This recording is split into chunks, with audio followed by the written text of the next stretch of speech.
Hello, everybody. I'm Larry Ridley, and this is Madden 17 on EA Sports.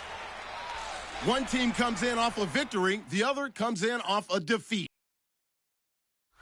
With that, we send you up to legendary Lambeau Field in Green Bay, Wisconsin, where Brandon Gaudin and Charles Davis have the call. Gentlemen. This place first opened way back in 1957. We are inside legendary Lambeau Field here in Green Bay. Tonight, we finish off Week 6 with a good Monday nighter between the New Orleans Saints and the Green Bay Packers. Along with Charles Davis, I'm Brandon Gaudin. And, Charles, we look at this Packer team as we enter play here. They were winners last time out, so they'll be looking, Charles, to make it 2 in a row. And what I enjoyed when I watched their game tape and their victory last week is they put it together in every phase. Good offense, good defense, and some key plays on special teams. Let's see if they can get that second win in a row. Meanwhile, for the visiting Saints, we're in October now, so everybody should be coming into form, shouldn't they? They really should, and what you have now is a full routine established about what you want to get done and full focus on...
the season.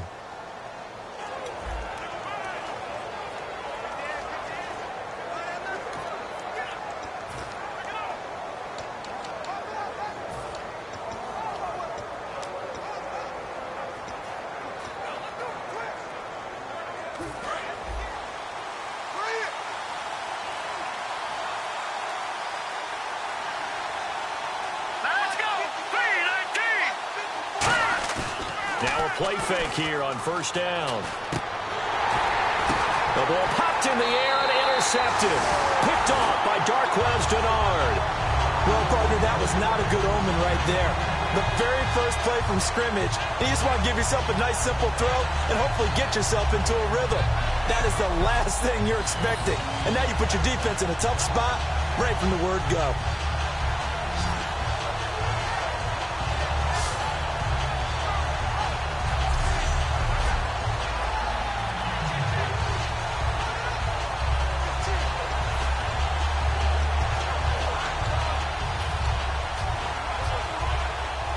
And they'll start this drive with very good field position.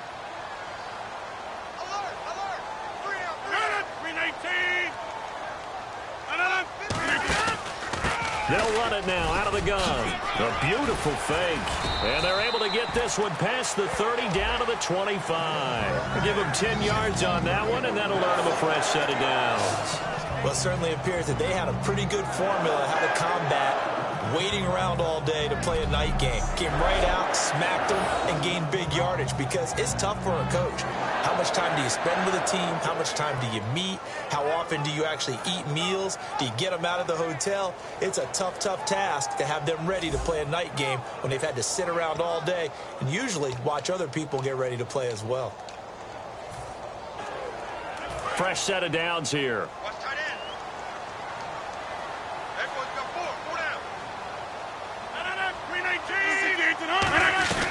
They'll run it now out of the gun. And this time he's not going anywhere. They'll get him down right at the line of scrimmage. Just a yard on the first down carry, so it's 2nd and 9. Now that's the type of play that'll fire up a defense. Hold them to 1 yard on a first down run. It'll be interesting to see if the offense decides to press the run at all or if they'll abandon it now after gaining only 1 on that play.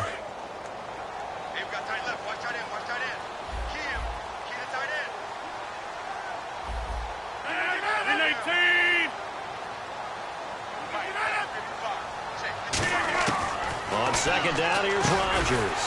Brought in over the middle by Grant. 4 yards on the completion, and it sets up a 3rd down.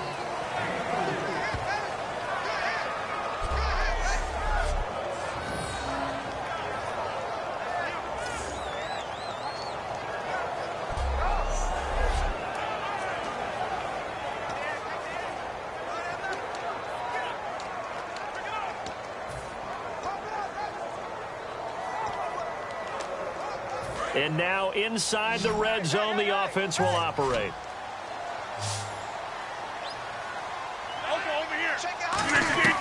From the gun on 3rd down, Rodgers. And that is, I think he caught it. He did, but they'll say out of bounds. It'll be incomplete.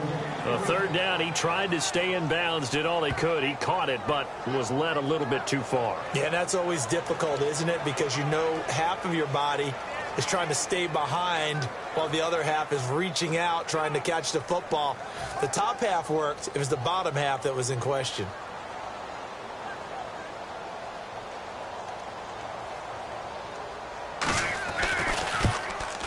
And Bullock will put this one through, and the Packers are off to a 3-0 lead. And the first 3 points of the night belong to our home team as they get the field goal on the game's initial drive. A good, solid drive. It didn't wind up in the end zone, but that's okay. You've got something positive on the board, and you got the early lead.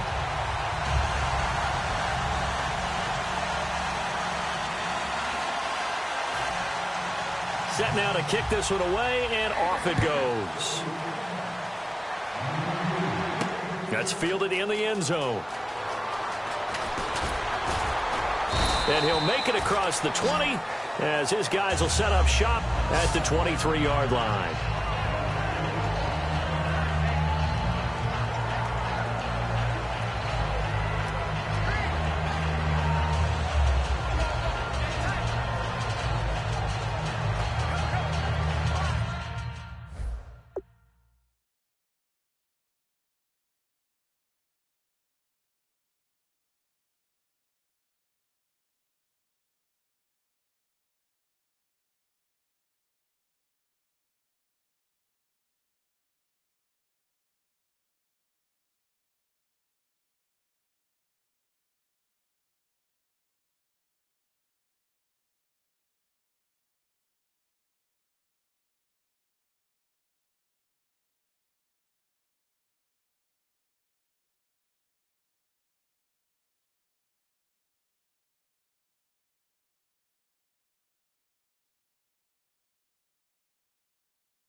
Trying to shake off the interception from the last drive. He'll look to throw. It's complete. Fleener, right side.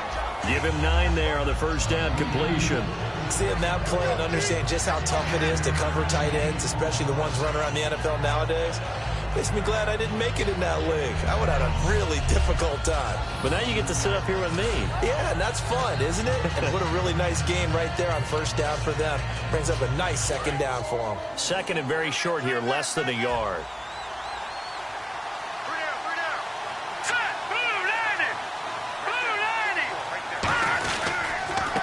They'll give it to him right up the gut. And he'll be brought down right around the 37. At 5 yards on the play there, as the drive will continue. 2nd and 1 is often an invitation to take the big shot downfield. I'll bet the offensive lineman said, are you kidding? We just get on our backs and let's go get the first down. They love being physical.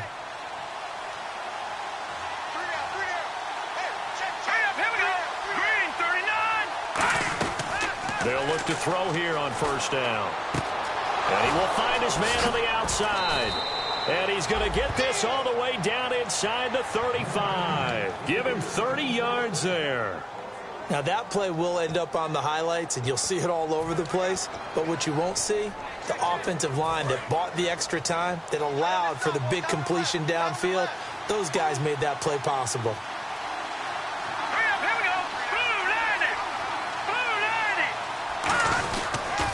Now they'll run it on the toss. Working his way for a gain of 7 to the 26. I know the toss play begins with the guy taking the snap and turning around and tossing it to the runner. But where the real intrigue is, can they seal the edge? Whether it's an offensive tackle or a tight end in the direction they want to run the football. If they do that, that's the result that you get, that type of a gain. If they don't, oftentimes it's not a very successful play. And he'll be a couple yards shy of the red zone here at the 22-yard line. The gain of 4 that time as the drive continues. So many teams want to throw the ball in this situation nowadays, but I love watching a team that has enough confidence to go ahead and run the football. In that situation, that's almost a tendency breaker. Clock rolling as we hit the midway point of this first quarter.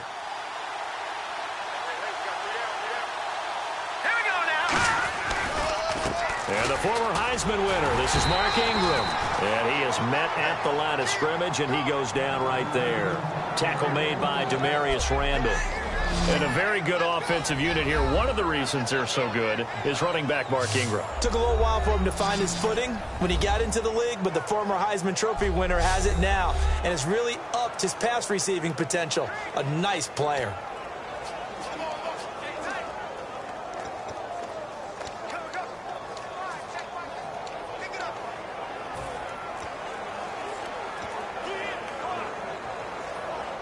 And here comes play number 6 on this drive.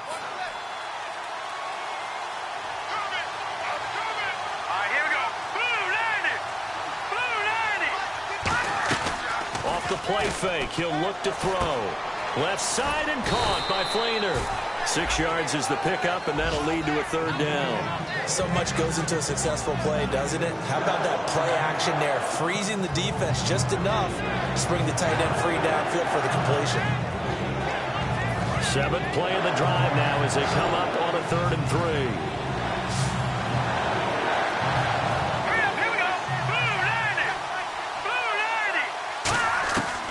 Now they'll throw here out of the gun.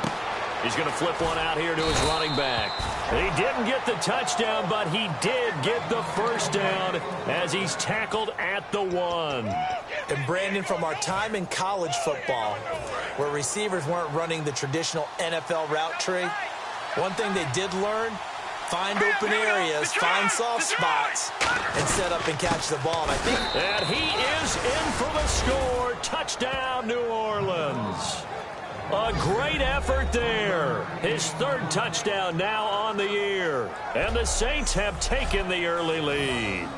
Well, Brandon, he just followed his nose, and his nose took him to the end zone. But how about the big guys up front? Give him at least a stalemate in order to find that space. Yeah, the O-line won the battle in the trenches there, didn't they? Now the extra point.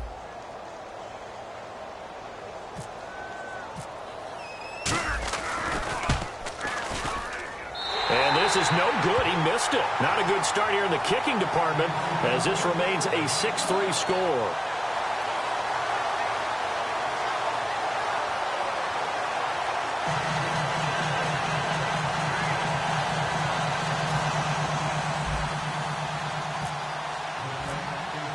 Morstead out now following the touchdown to kick. This one fielded at the 5. And he'll take it past the 25 and up to the 28-yard line. So now it's the Packers' turn to go on offense for the first time. They'll be led out by the former Cal Bear, Aaron Rodgers. I remember meeting him when he was playing at Cal, and I remember walking away thinking, instead of having Rodgers stitched on the back of his jersey, it should just say confidence, because that's how he felt about his own abilities and his ability to elevate a team.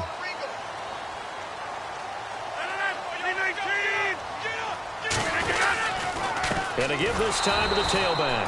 And they take him down, losing yardage back at the 27. That's going to go as a loss of 2, and it'll be second down.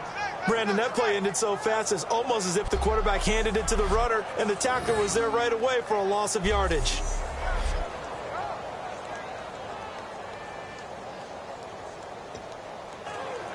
And they're behind the sticks here a bit now, dealing with a 2nd and 12.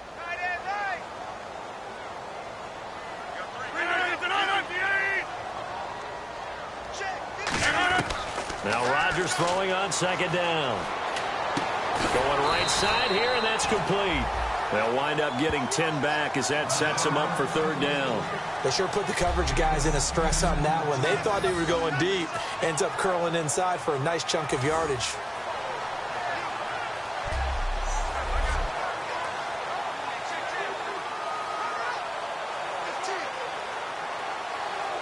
Short of the sticks after that completion, and now it's third down for this offense.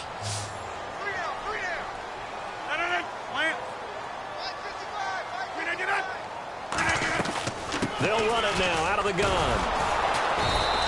A loss of a yard, and it brings up 4th. That was a nice play by the defense, but the offense can't let that one play define them. Let it go, move on, and start over again.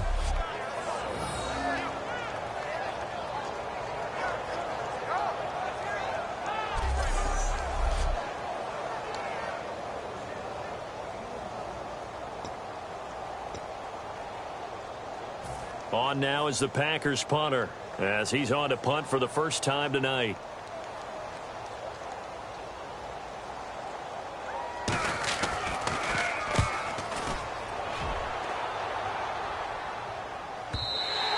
And that'll hit in the end zone. Much too much leg there. That'll be a touchback.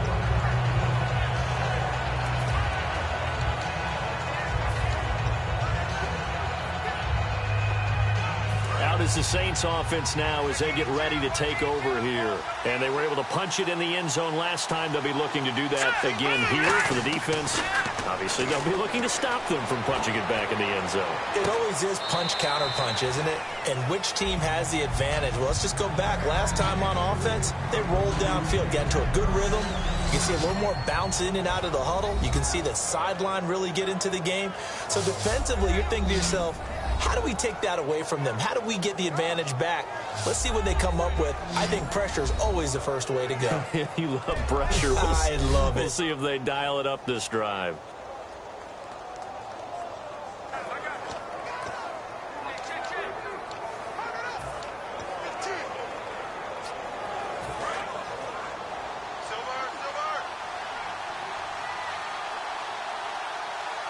Two receivers left, one to the right.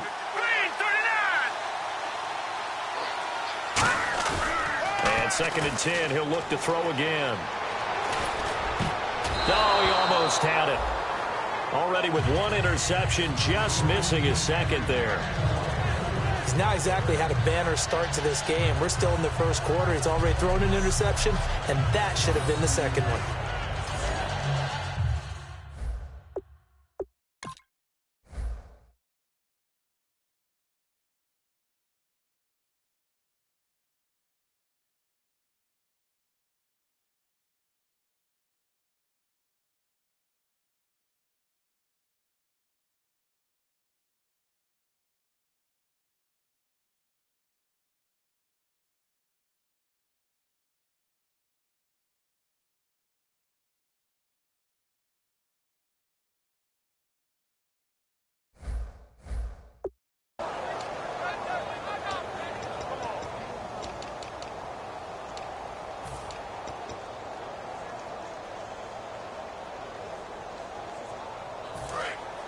Looking to jam the receivers at the line here. Press coverage look defensively. And it looks like we've got a dime set here defensively. 6 DBs in the game.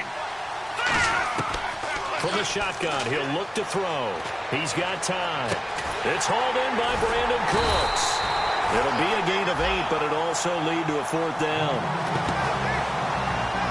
So much about offense is what you call hidden yardage. You know, you throw the ball to someone, they catch it, and then they can make a big play. You know, they create a play, run after catch.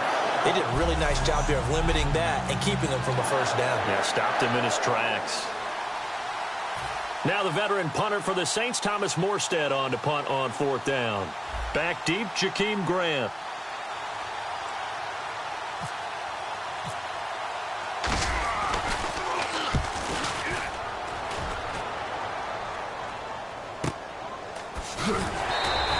It's a return of 4 following a 42-yard punt. And out will come the offense as they take over.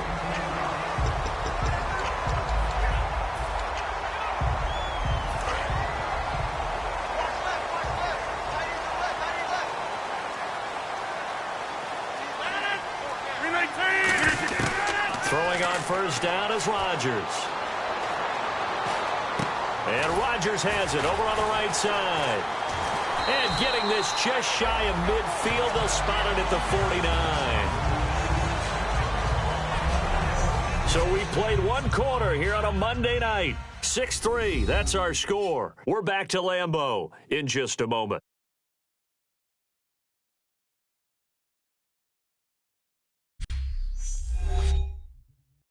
This presentation of the NFL on EA Sports is brought to you by Snickers. You're off your game when you're hungry. Snickers satisfies.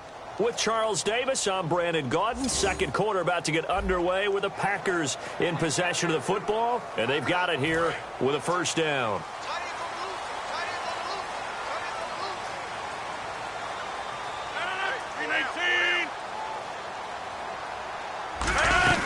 They'll run it now out of the gun.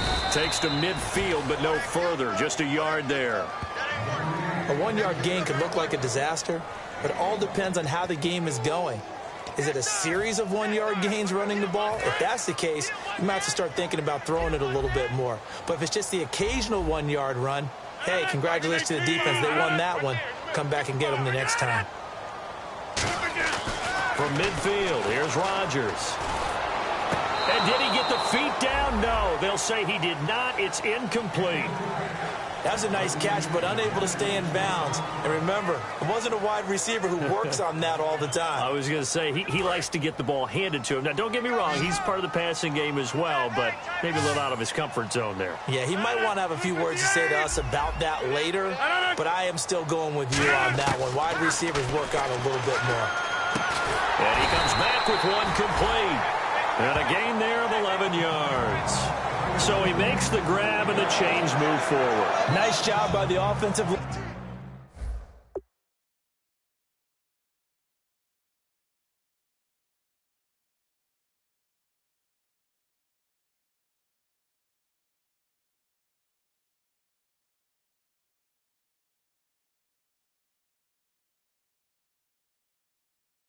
Giving them time to complete that 1st down pass. Offense comes to the line now, 1st and 10.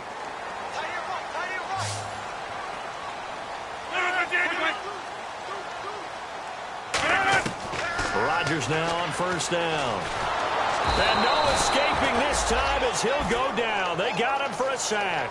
That one will set him back nearly 10 yards here on 1st down on the sack. Great job defensively. I think he was trying to go through his progressions, find someone to get rid of the football. Before he knew it, he was on his back. So that just brings us right back to what you said in the beginning. A great job defensively. Nowhere to go with the football. That led to the sack.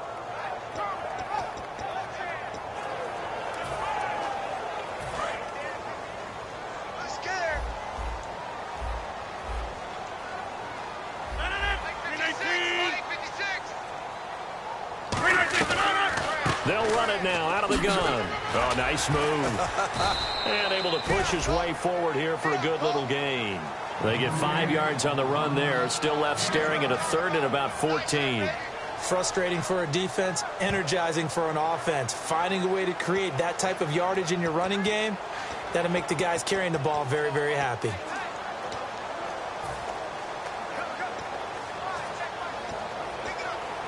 And here comes play number 6 on this drive. And with a 3rd and 14, we have 6 defensive backs out there now defensively. On 3rd and long, it's Rodgers. Now look out, Rodgers lost the football. And his guys are going to take over at the 39-yard line. That's a down and distance coaches always talk about trying to avoid, isn't it? I mean, that's 3rd and long. And you just know they're pinning their ears back and coming after him. Sometimes even with extra pressure. And he knew that. I mean, he knew they were coming. He just fumbled it. Yeah, he knew it. The offensive line knew it. Everyone did, yet the pressure was still there, and he ended up coughing it up. They'll come out throwing here to start the drive. Looking left side. He's got it. Complete. A gain of 6 there on 1st. He decided to run a hitch route. It really helps to have a guy who can turn it loose. And, boy, he rifled one in there on that one. Not much run after catch, but it worked really well. Looks like the defense in press coverage here. Here we go. Green, 30, nothing now. 40. Let's go. Green, 39. Green, 39. And he'll give it here to his running back. And he'll be brought down at the 27-yard line. They get 6 on the pickup there as the drive will continue.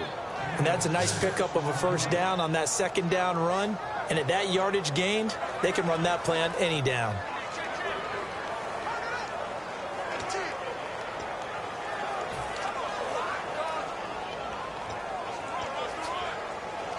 And a new set of downs here after picking up the 1st on the ground. They'll come out in the pistol. Now a play fake here on 1st down. He'll buy some time right. Looking for his tight end fleeter, and it's intercepted. It's Clay Matthews with a pick.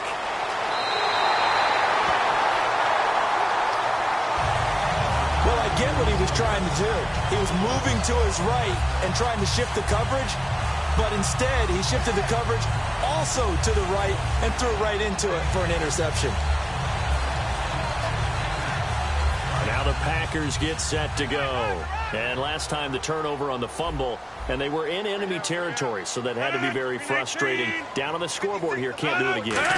You nailed every part of what was frustrating.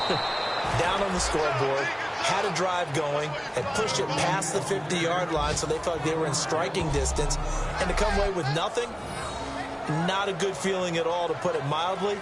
Now they can't afford to do that again. Yeah, now can they get that bad taste out of their mouth here?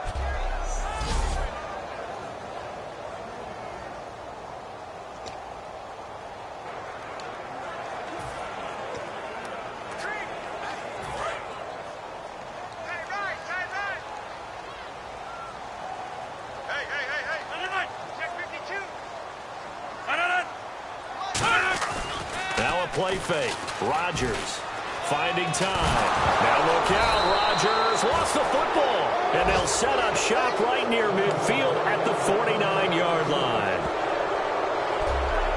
Often on fumbles, you look at the guy who coughed it up and say, geez, what did he do? But, hey, let's tip the cap to the defense here. Not a problem at all, my man. I'm not even going to tip it. I'm going to doff my cap to him. Congratulations. Big-time play. Knocking it free and creating something good for your team.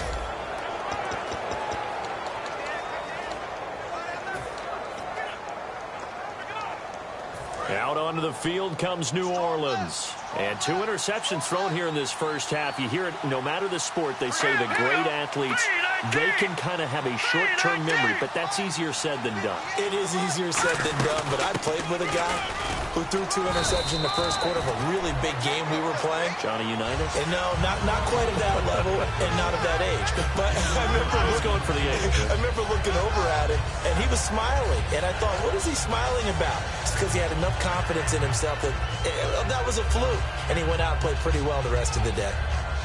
Decent chunk of yardage still left here. 2nd and 7. Here we go. 3-19. On play action, they'll throw. And they're going to bring him down. Back across midfield at the 45. Clay Matthews in there to drop him, and it'll be a loss of about 8. Well, that play was the very definition of fast, quick, and in a hurry. Suddenly, he was there. Yeah, blink of an eye. That happened fast and a big sack.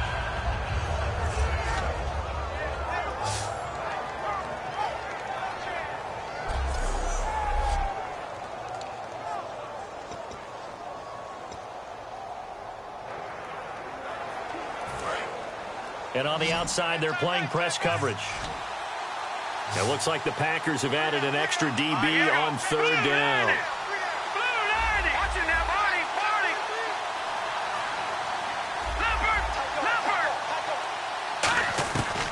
Out of the gun, they'll look to throw. And he fires one, but incomplete. Kobe Fleener, the tight end, his intended target. And that brings up fourth down. Oh, man, for him to be that wide open and drop it. Sometimes you have just too much time on your hands, right? You end up thinking way too much, and your hands get shaky. And yes, he's a tight end, but that's a catch he should have made. Here's Thomas Morstead now as the drive goes backwards, so he's on to punt it away.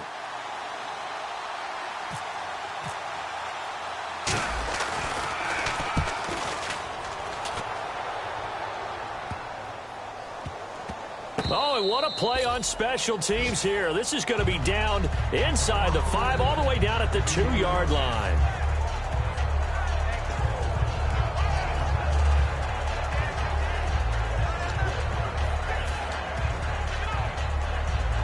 The Packers offense now heading back out onto the field. And they got across the 50 last time but fumbled and turned it over, so they'll be looking to have a short-term memory here, Mr. Davis. Not only a short-term memory. Oh, and he's not going to make it out of the end zone. The push too strong, and that'll be a safety. Well, I think you can go ahead and give your punter an assist on that one. Pinned him deep, and the defense comes through with 2 points. You're exactly right, partner. This was all set up by a great punt. And if the ball goes in the end zone, this never happens. So great call. Give the punt team and the punter some love. And remember, following the safety, you give the football up as well. And they free kick it from the 20 now.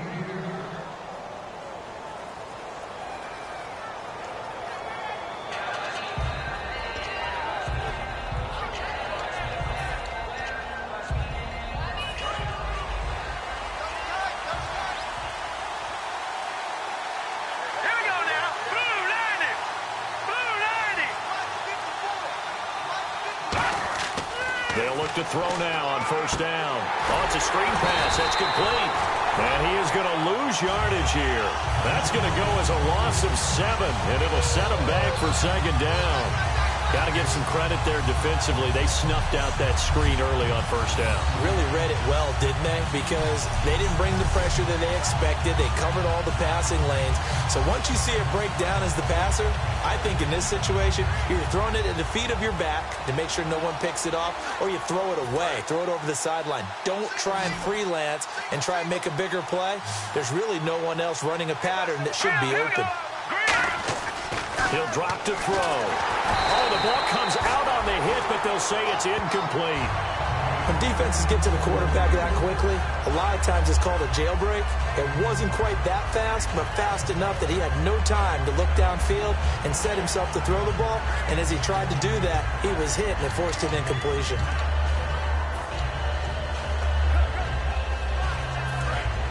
Looking to jam the receivers at the line here. Press coverage look defensively. So it's third and long, and defensively not a real surprise there in the dime. They're going to look to throw.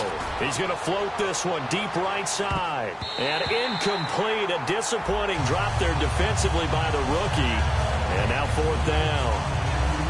I know that interception was dropped, and it would have been their third of the game, and I will guarantee you, in the huddle, on the bench, all the defensive guys have been talking about is, we've got this guy right where we want him. Who's going to get the next one? It almost becomes a challenge, and they've missed a golden opportunity. Here's Thomas Morstead now, as he's on to punt for New Orleans.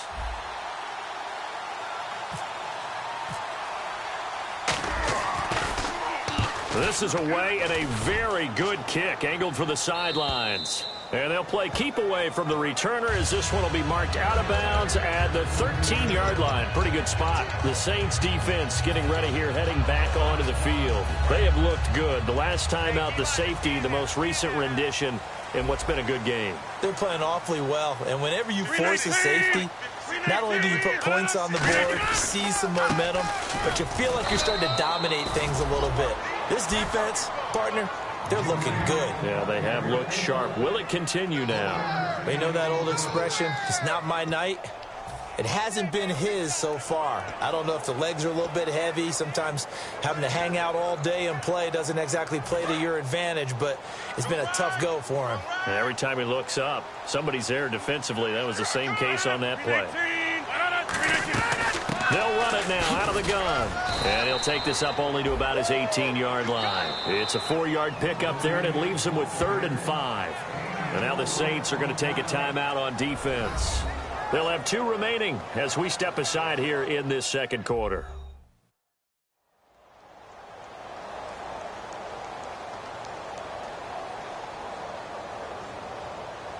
So second down was a run play. Now let's see what they do on 3rd.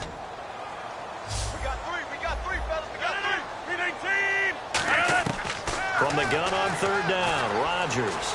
He's got time in the pocket. And this is caught on the sideline. But no, they'll say out of bounds. He caught it but was not in bounds. Incomplete. Well, they've had a pretty frustrating first half here offensively, and that just continued there with that incompletion. Yeah, definitely frustrating for them, but heartening for the other guys. Those stop troops, they're enjoying things right now because they've made it very difficult for them throughout the half. And here's a very low-line drive, almost whiffed on it. And he fields it at his own 45. Officially a minute 54 to go in this first half. We're back to Lambeau following these words.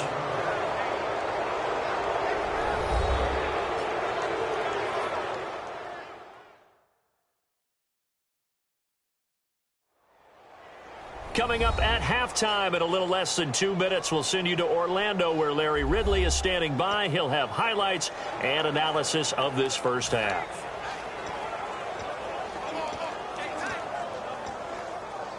And a great spot to start this drive from here.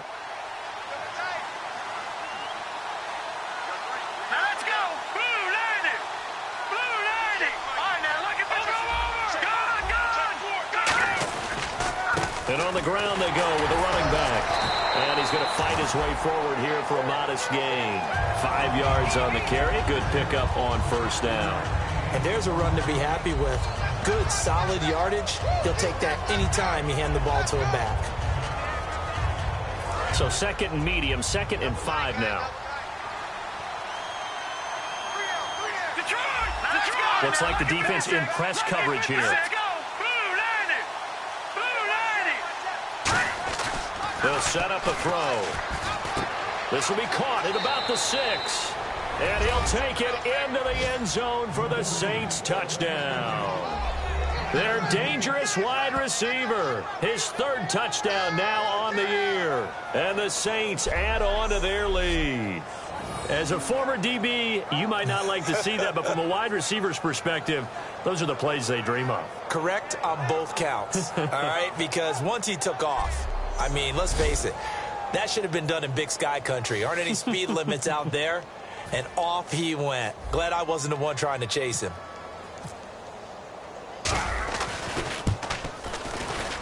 And he atones for his miss the first time around as this one is up and good to extend their lead. Well, that drive started with not a whole lot of real estate in front of them. In plus territory, excellent field position. 2 plays later, pay dirt.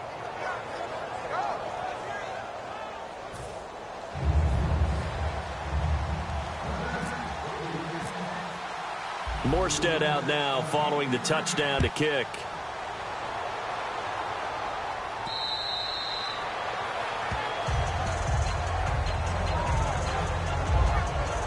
And Green Bay getting ready to go as they take the field. And on the last go-around, they really couldn't get anything going. They had to punt from deep inside their own territory, which means you're going to lose the field position battle as a general rule. What they're looking for now is a little more consistency, move the ball at least a few times on offense, get a couple of first downs, and hopefully flip the field. Yeah, just something to build off of. That's what they're looking for here. It's a 5-receiver set. 3 to the left, 2 to the right. Throwing on first down is Rodgers. And a quick throw here, that's complete. A gain of 6 there on first. So they complete the pass, and now they face a second down. Looking to speed things up here, going with some tempo. Rodgers to throw on second down. Looking left side, it's complete. He's got it. Now hold everything here. We're going to get a timeout by the offense. It's just their first, so they'll have 2 remaining here before we get to halftime.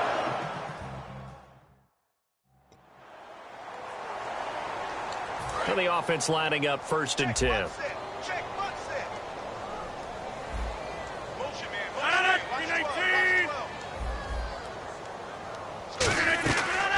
On first down, Rodgers. And an incomplete pass. That'll stop the clock here with just under a minute to play in half number 1. 10 yards still left on second down.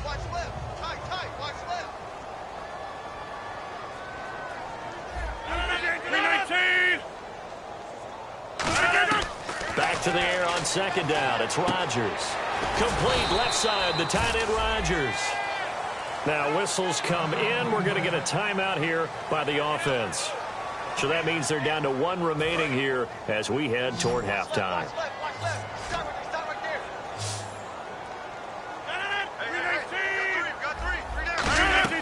Rodgers to throw once more.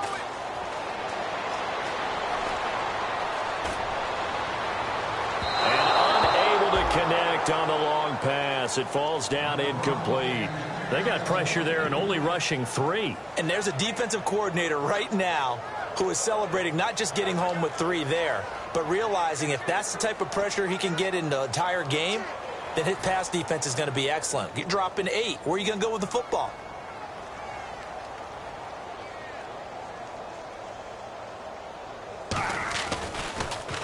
This is away, but boy, headed straight for the sidelines.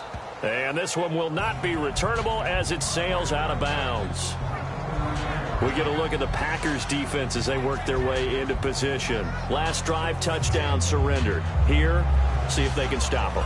It's always a constant battle of letting the last series go, good or bad, but especially bad. Give up a touchdown. Okay, forget the finger pointing, forget the blame. Go back out and play the defense you know you're capable of and help your team out. And probably look to the leaders as always. As always. They're going to be the ones going to grab some people and say, all right, let's do this thing. A good pick up there. 8 yards on the first down completion. They're going to hurry back to the line now. From the shotgun, he'll look to throw toward the sideline, and he will have the first down as he was able to keep the feet in bounds. If you're running out route, it's likely you're going to end up near the sideline. And what did we just see there? Toe tap. You got it. The benefits of practice. Toe tapping, foot dragging, picking it up, and making sure it was a catch.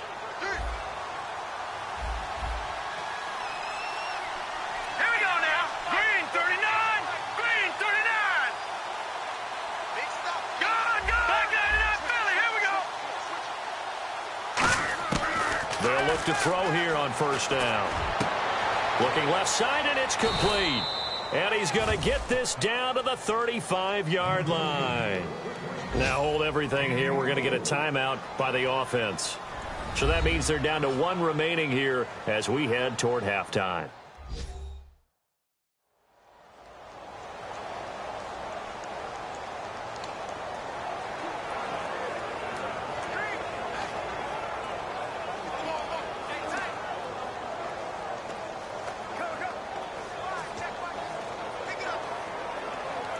So after that big play, let's see if they can catch their defense maybe on their heels. Green 39! Green 39! Now on first down, he'll drop to throw it. And that'll be incomplete with 11 seconds remaining now. Give him credit for batting it away, but unable to come up with the interception. And sometimes that joke does come true. Guys are on defense for a reason. Maybe their hands aren't quite as skillful as the guys on offense, but a lot of credit on that play for just knocking it away. Here we go. Green 39. Green 39. And they'll try the ground game here with the running back. Try to find a lane, but instead he'll get back to the line of scrimmage and no more. And they'll lose a yard that time, and that's going to lead to a third down. Now whistles come in. We're going to get a timeout here by the offense. And with halftime on the horizon, they'll be out of timeouts from here forward. So 3 seconds here remain in the half. On is the field goal unit to see about getting 3 points. And quite a bit of pizza in this box. It's a 53-yard attempt. And this one looks good. It is good. Right down the pipe. So we have reached halftime with the visiting Saints out on top. As we send you down to our EA Sports Studios in Orlando, where we find our man Larry Ridley with our halftime report. Thanks, Brandon. Thanks, Charles. And welcome to our EA Halftime Report. I'm Larry Ridley. The Packers are going to have to battle back from behind in the second half. The Saints, on the other hand, struggled last week but have turned it around here today. So let's take a look at the highlights from the first half. Saints take it at the 1. Handoff and run goes up the middle, and he'll go in for a score. Saints go up by 3.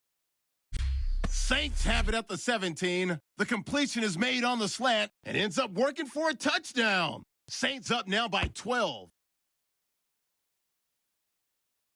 Saints with the ball, final seconds of the half. Middle of the field, the pass will be caught, and he'll end up at the 35-yard line before being tackled.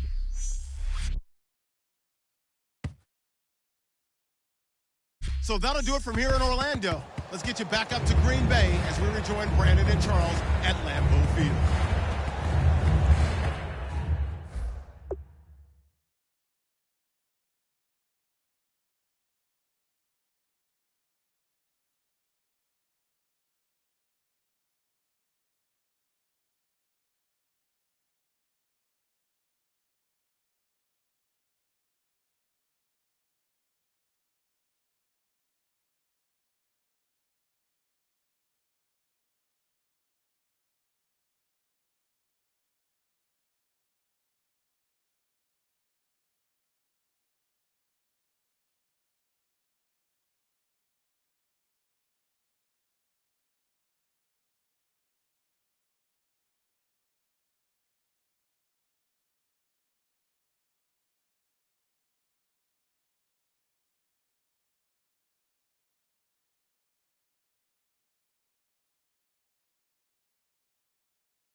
Both teams appear ready for the fight ahead, and we resume action here in quarter number 3.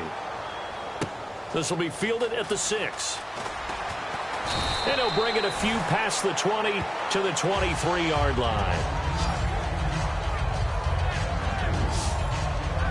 The Packer offense now ready to get back onto the field. They have the ball here for the inaugural drive of the second half. Pretty big deficit, though. We'll see what adjustments were made in that locker room. And I never want to make something more important than it actually is, right? I don't want to create more hype than what is there. But this is I'm doing it, though. This is a really important drive. And we often talk about teams scripting plays to start a game. A lot of them script to start the second half, too. And they're scripting something that they expect to get them into the end zone and back into this game. We'll see if that script is a good one for them.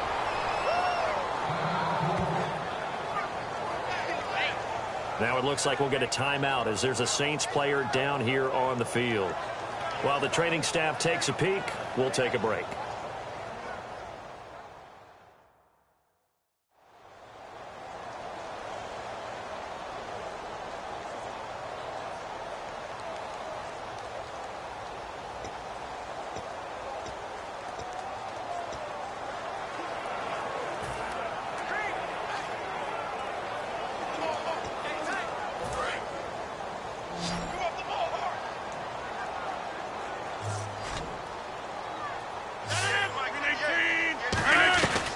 They'll run it now out of the gun.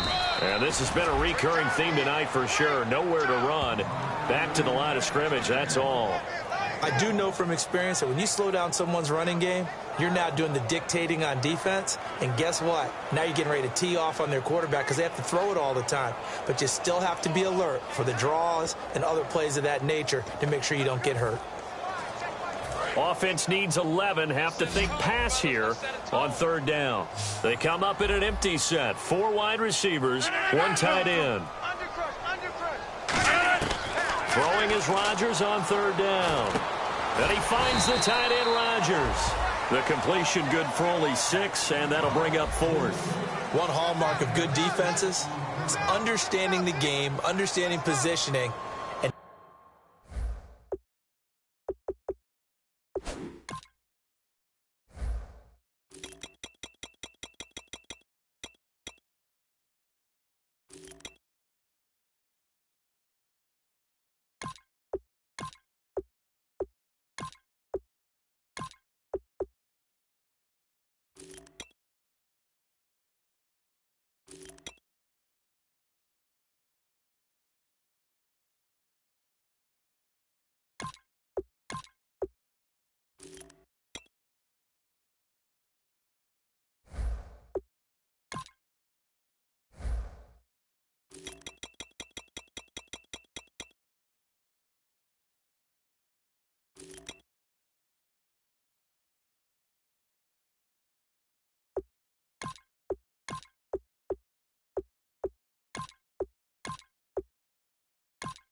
Tackling immediately in the secondary after catches. I think we just saw that on display right there. Got to him before he ever had a chance to think about turning it upfield.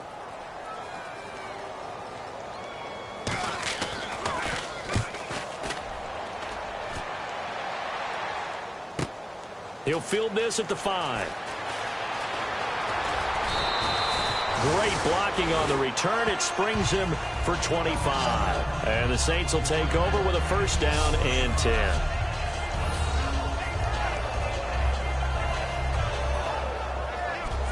A look at the offense now here, coming back out on the road for their first possession of the second half. They were able to get the ball back here, didn't surrender any points. Now they'll look to add to that lead. And how about the boost the defense gave them? Going right out on the field, shutting them down, not giving up any points, and turning the ball back over.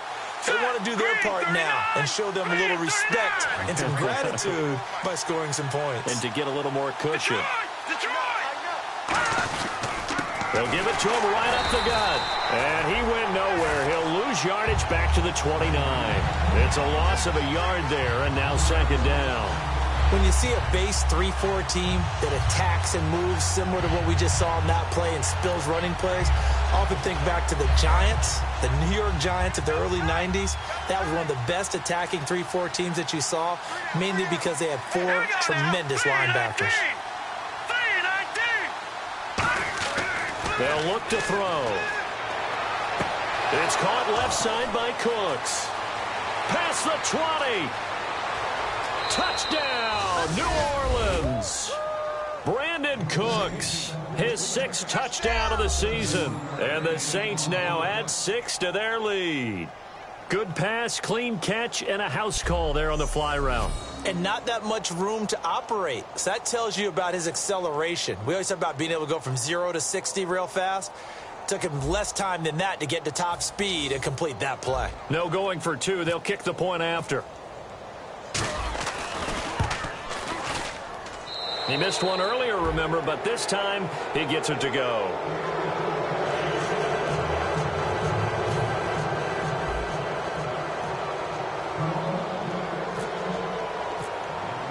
Morstead out now following the touchdown to kick. Fairly short kick, taking it to 14 here. And they're going to start this drive in pretty good shape as they get it up past the 30. Heading back out there now, the Saints defense. They were able to force that 3 and out. That led to a touchdown. Defenses obviously love 3 and outs. They want more of that. They created a very short and not too sweet stint for the offense by getting them off the field that fast, but it set up their own offense, gave them a little spark, and they took it downfield and scored. Now the question, can they do it again? Let's see. And oh, look at that, a diving catch. A good pick up there of 20 yards. I'd have to say that whenever you see a good post route run, they do not like to let it end without the catch. Hence, that great diving play. Yeah, lay it up there, let him go get it, and he got it.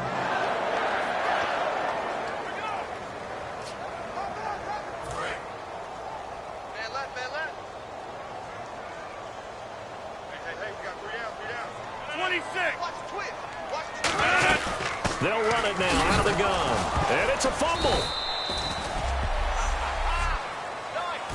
Wow, that ball gets knocked free, but a teammate comes along and scoops it up. It's almost like baseball. Guys at bat, people are on base in scoring position. One guy doesn't get him home. The next guy comes through and picks him up. And avoids the turnover.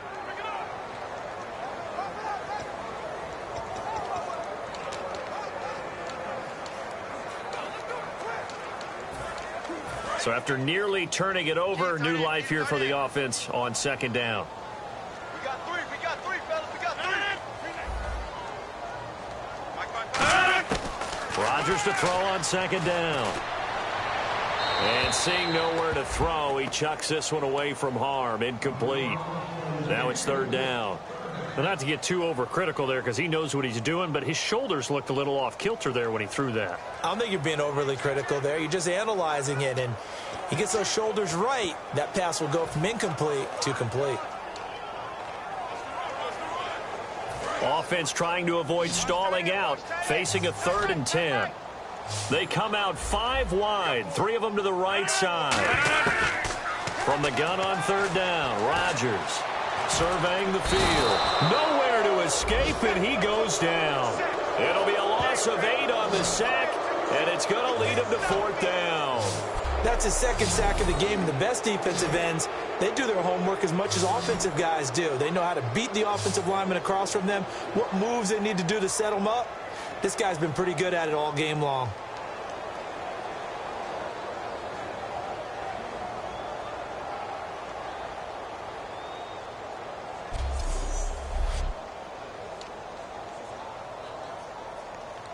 On now is the Packers punter, as he'll come on for his 5th kick of the night.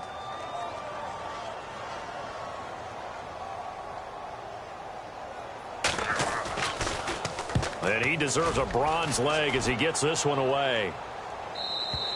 And problems spreading to the punt team now. This one goes all the way into the end zone on the fly, so that'll come back to the 20. Out onto the field comes New Orleans. And they'll just simply be looking to build off the confidence of the last time out where they scored a touchdown. And confidence is powerful, isn't it? When you've scored once, you feel like you can go back out there and get it done again. Doesn't matter what the defense throws at them. They feel like they're in a groove right now, and they want to get out there and show it. Yeah, hoping to stay in that groove here this go-around. And they'll go on the ground. He'll get about 3 as he's taken down at the 23.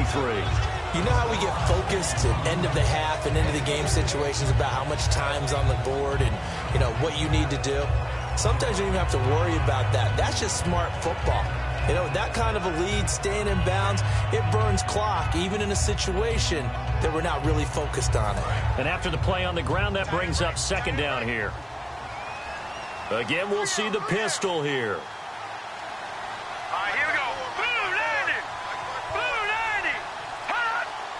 Detroit. Over. The play clock's running down. Now a handoff here to his running back. And he'll be brought down right at the 30 here. Call it a gain of 7, and it gets him a new set of downs.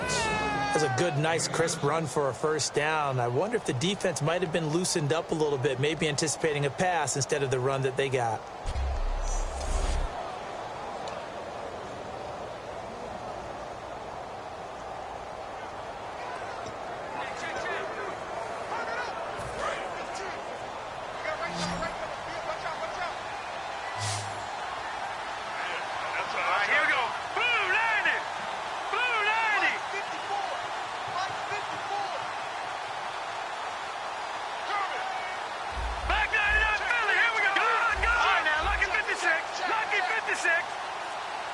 Time running out here on the play clock.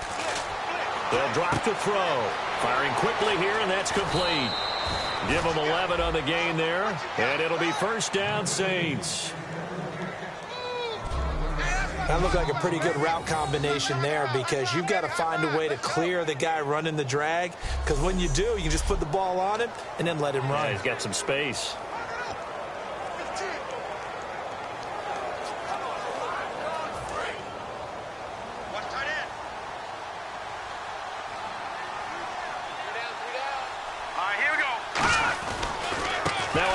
As they run left side. And he's able to get this one out closer to midfield across the 45. It's a 6-yard gain on the ground, and that'll make it 2nd and 4. Some runs are blocked so well, you almost forget that someone has to carry the ball to gain the yardage. The leverage by the offensive line to create space up front, really well done. So the offense readies for a 2nd and 4.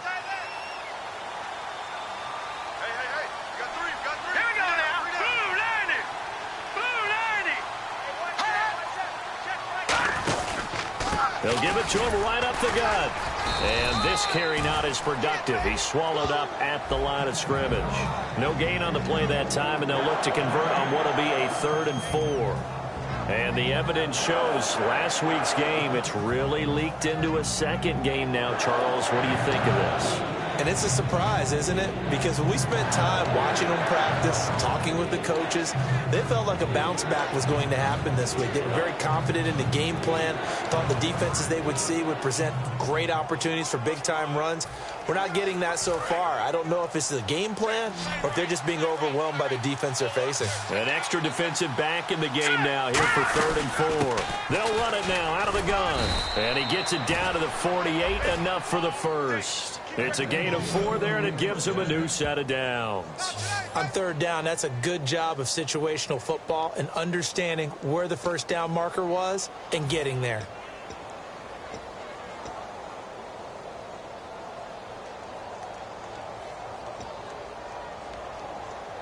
And here comes play number 6 on this drive.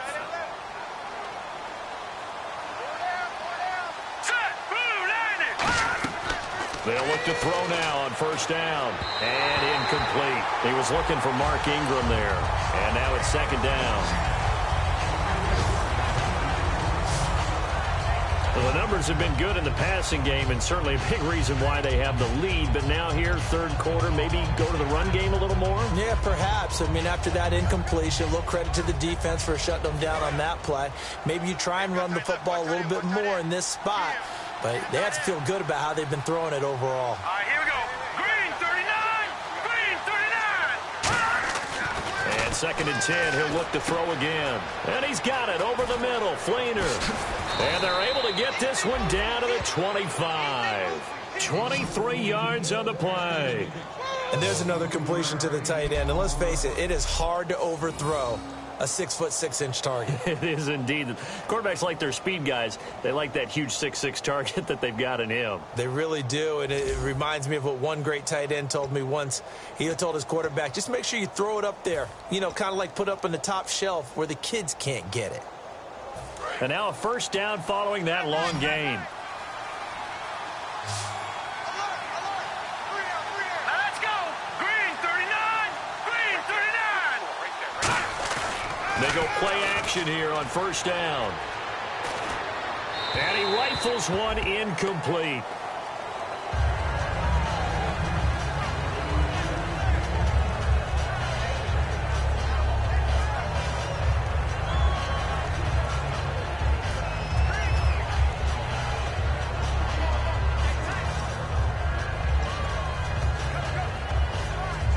So 2nd and 10 here.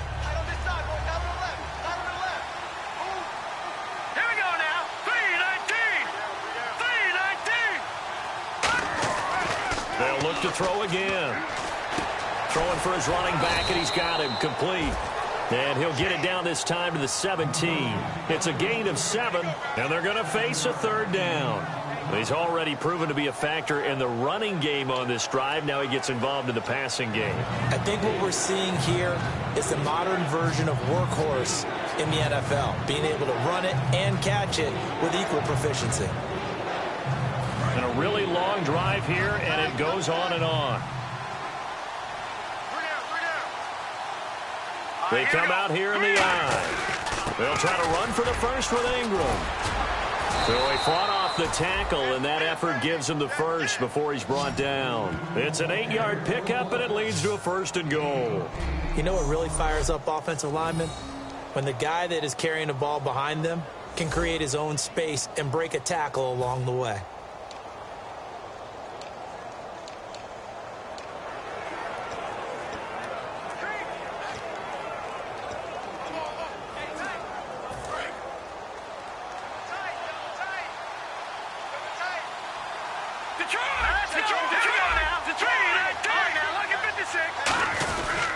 They'll run here with Ingram. And he'll take it into the end zone for the Saints touchdown. Mark Ingram, his 4th touchdown on the year. And the Saints add on to their lead. Sometimes a group that gets overlooked, certainly, the offensive line. Right there, they really helped with that score. Didn't they tell us in our meeting that when we score touchdowns running the ball, that means the offensive line actually scored first by moving people back beyond the end zone? We saw evidence of that on that play. And that'll push the lead up to 29 now.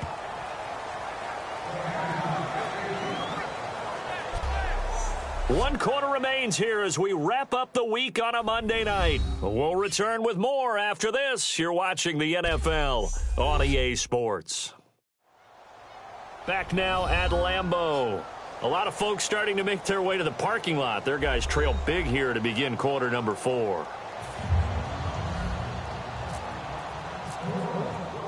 Morstead, the punter, out to kick it off. And that'll carry over the back line of the end zone for a touchback. And Green Bay getting ready to go as they take the field. And down on the scoreboard, certainly needing to avoid what happened on the last drive, punting the football. Sense of urgency has to take over for them here. They know the score. They know the situation. And by the way, the punter no longer exists for their offense. That's how they have to treat this drive. They need points. Big time.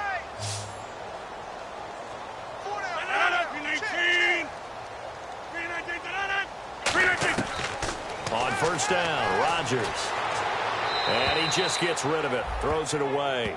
A wise move there, looked like nobody open, now second down. Let's face it, you can run the route tree as many times as you want, get in sync, practice it, do all those things. But once you get to game speed, it doesn't always time up quite that well. That one goes incomplete. Second down now after the incompletion. Hey, we got 319! 319! Rodgers again here on 2nd and 10. Complete left side, the tight end Rodgers. A very solid gain of 27. He's the epitome of what we call the move tight end. A guy that you can line up anywhere, in the slot, out wide, in tight. Doesn't really matter because he has such great skills. You want to utilize him in all aspects of your passing offense. And there he was in the slot for the catch.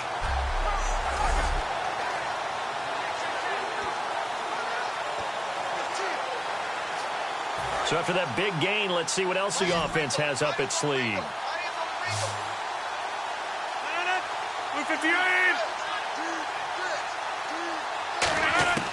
Throwing on first down is Rodgers. And he finds the tight end Rodgers. A gain of 6 there on first. There's completion to the tight end, and I think that we're looking at something out of central casting, frankly. Absolutely. I mean, size, the hands. Speed. I mean, can flat out run. You put that whole package together, you light up the eyes of an offensive coordinator, don't you? 4 yards remaining now on second down. It's a 5-receiver set. 3 to the left, 2 to the right. Again, they'll throw with Rodgers. Brought in over the middle by Grant. It's a 10-yard pickup, and it moves the chains. An ex-teammate used to tell me all the time, I hate experienced quarterbacks because no matter what, you really can't hide what you're doing. And I think that right there, he knew right away where the blitz was coming from, where his primary guy was going to be, and he ended up going to a secondary target for a nice game. I was just going to ask you, that wasn't the primary target, and he's so good at that, isn't he? I think he knew right away that he wasn't going to get to his primary guy. I think he read that as soon as he got to the line of scrimmage, knew where the pressure was going to come from, and said, I know how to beat that, and that's what he did. Quick hitter here, it's complete. 7 yards, the pickup on the pitch and catch. Nothing flashy there, the slant to the slot. Oh, and the frustration for the defensive guys, because it's a quick play, and you know it's going to be a bang-bang play in terms of the throw and the catch, and then he's able to absorb the contact and complete it.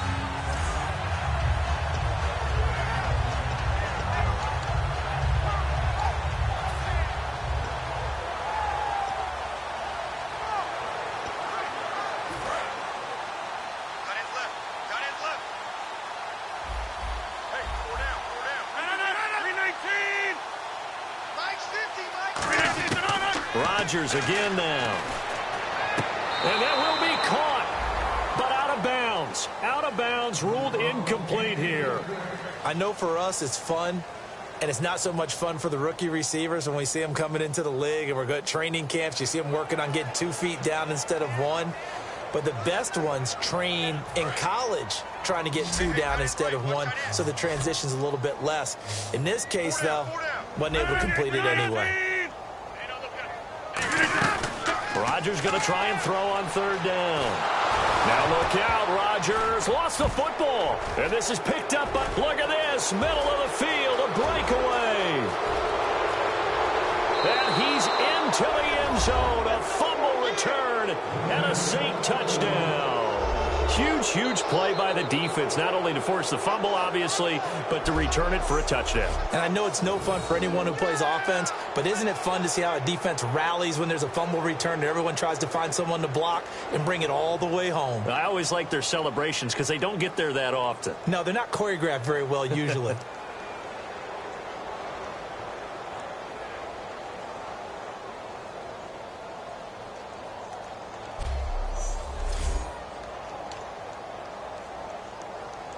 Point after try forthcoming.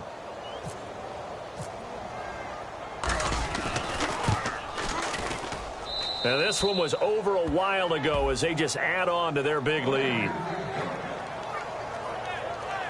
So not only the cough up, but then the pickup on the other side, the scoop, and the score the other way. The fumble return for a touchdown.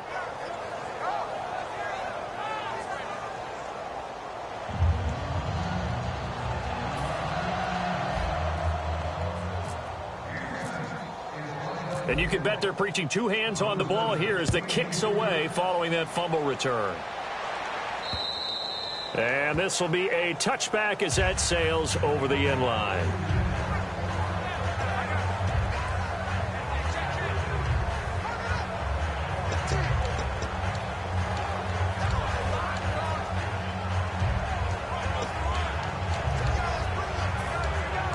The Green Bay offense now about ready to take possession here.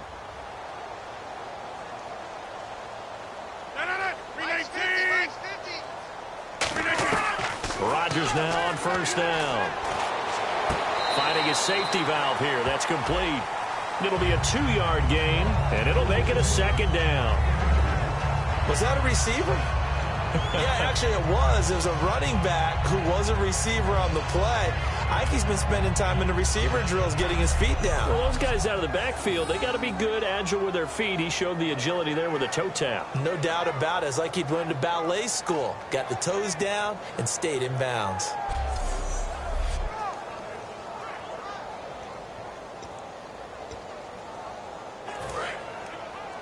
Check.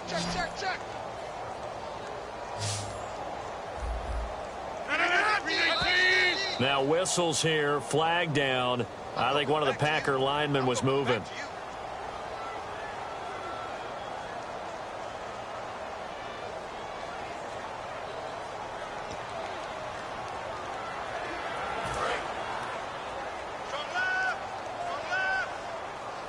It's a 5-receiver set, 3 to the left, 2 to the right. And some extras coming up on the line here, ready for the blitz.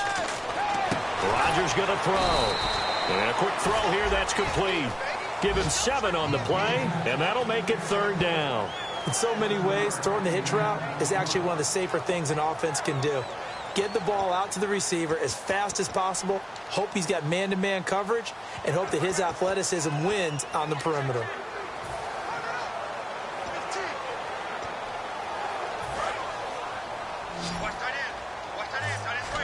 So now it's 3rd and 7, and defensively, it's a dime look, 6 DBs. Throwing is Rodgers on 3rd down. Going to throw right side here, complete. He's at the 30. Touchdown, Packers. Their big-bodied receiver, his first touchdown on the year. And his guys are able to at least knock this deficit down a bit. And that touchdown, well, it barely puts a dent in this lead. And unfortunately, I'm having too many flashbacks right now. I remember getting beat down like this playing before. Oh, yeah? College, high school? College. Not a heck of a lot of fun. I still remember playing and trying to tackle an elusive tailback who ended up scoring 4 touchdowns, 226 yards. He scored so many times and had so many great runs, I knew every note to their school's fight song. Bet that ice bath felt extra cold afterwards, too. Oh, no, there was no ice bath. You're just trying to get out of there before the reporters got to you. On for the point after is Randy Bullock. And they make the score a little bit more respectable here in our final quarter of play. Scoring summary, 3-play drive.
And the gadget play gets him into the end zone.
The kickoff team on the field now as they will send this one away.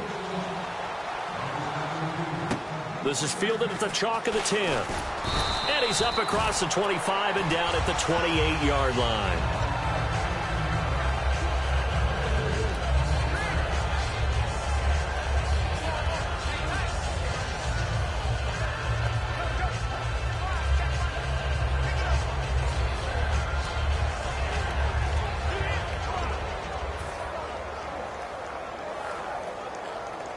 Out onto the field comes New Orleans. And that last drive was very, very balanced, pretty methodical. You think they go that route again? I'm always of the school that until they stop me from doing something, I'm going to continue. And I think that that's exactly what they'll look to do. But the beauty is the balance that they've created sets up opportunities for big plays. Looks like a run, turn into a play action, and throw one deep.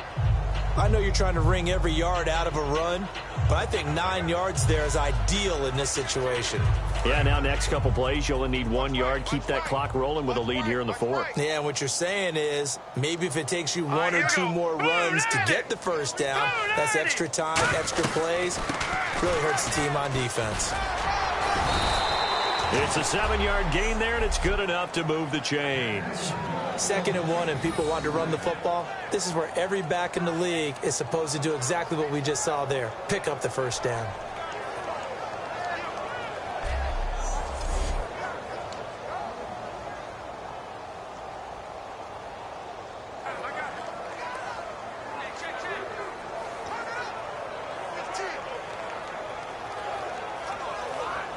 And a new set of downs here after picking up the first on the ground. Here we go. Blue 90. Blue 90. On the counter, Ingram. And running room scarce here. He's going to be stopped in his tracks at the line of scrimmage. That's going to go as a loss of a yard, and it'll be 2nd down. Yeah, let me puff out my chest a little bit. Even though I'm not rooting for either team, that was a really nice defensive play. It's awfully fun to watch, even in an offensive game. And on the outside, they're playing press coverage.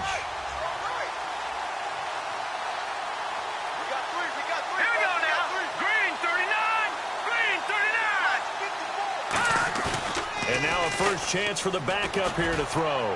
He's going to loft one deep left side here.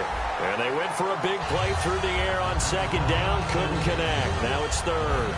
But it's not been the best game for him, but he definitely tried to get by with a little help from his friend there, trying to create a big play. Couldn't do it, fell incomplete. But you're right, hasn't been a banner game here in the second half, just trying to get going. Big thing is trying to keep confidence up and continue to fire.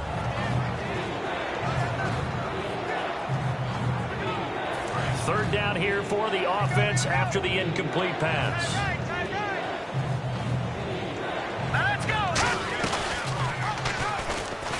And hit behind the line. He lost the football. It's loose. And they'll start with great field position at the 41-yard line. So the defense there, opportunistic. It's nice to give them credit, isn't it? Because so many times it's more a matter of what the offensive guy didn't do. Didn't secure the ball, didn't cover up. In this case, let's just give credit to where it belongs.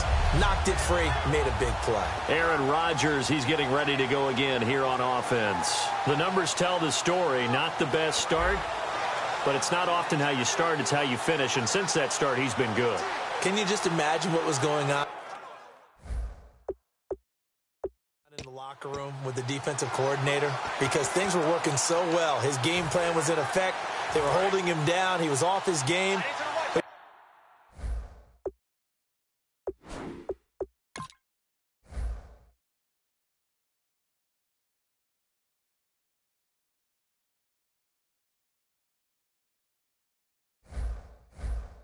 You just know that he was nervous at halftime because you don't hold a guy like that down for very long.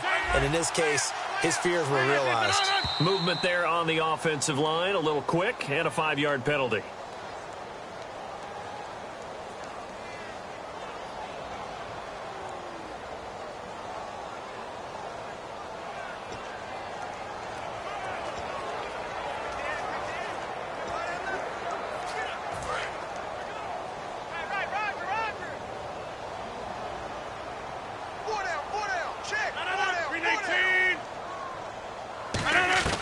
Working from the gun, Rodgers.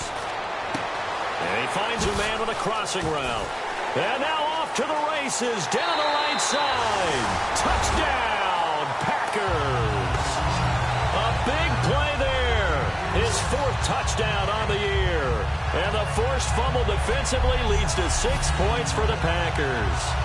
I know these wide receivers are about flash and dash and high-flying plays, but a good number of them played running back at some point in their career, and that's how they finish off a lot of their big plays, run after the catch. And this time he finishes off the big play in the end zone.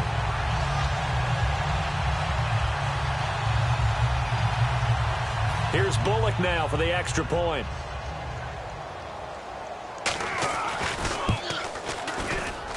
And that'll cut the lead down to 22. They certainly made quick work of that, ultra-quick work.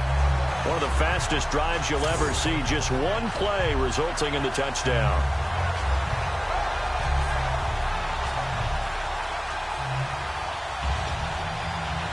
So still lots of work left to do, but here comes the onside kick. Oh, I think the Packers got it. Yep, Green Bay football. So the onside kick is recovered. And, you know, I always thought, Charles, as someone who didn't play these positions, that going over the middle as a receiver or trying to recover an onside kick, those are two very tough things to do. It takes a lot of fortitude to put yourself in that position, but you have to do it in order to help your team win. Unable to recover it, it costs them. The kicking team gets the football here.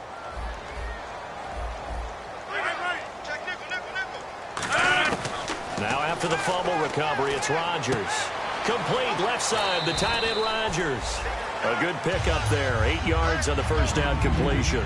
Partner, it's a lot of fun watching the NFL now, isn't it? Because when the big fella runs routes, it used to be when we were kids, he'd run about 3 different routes, and that was it.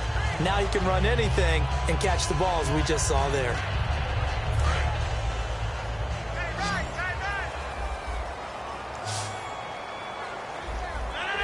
Now the defense definitely showing blitz here.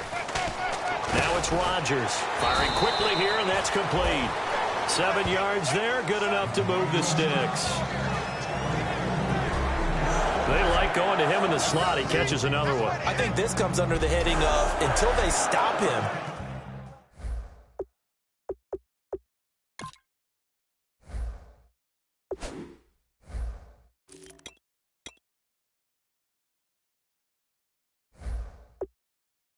Why not go back to him? He has something going really well. Great working relationship with the guy throwing the ball, and they keep making the connection. Hey, you got three. You got 319. On first down, Rodgers. Now they set up the screen. That's complete. The 20. And they do get him down, but not before he reaches the 4-yard line. A well-executed screen pass means the offensive line has bluffed the defenders. They make them think that they can just get through and get to the quarterback. Instead, they're setting them up. Little screen pass, lofted over them, and now they're in front, and they get downfield for big yardage when they do it right.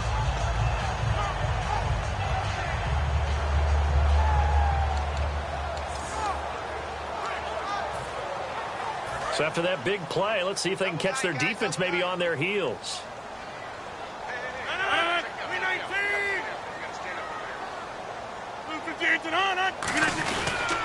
They'll give it to him right up the gut.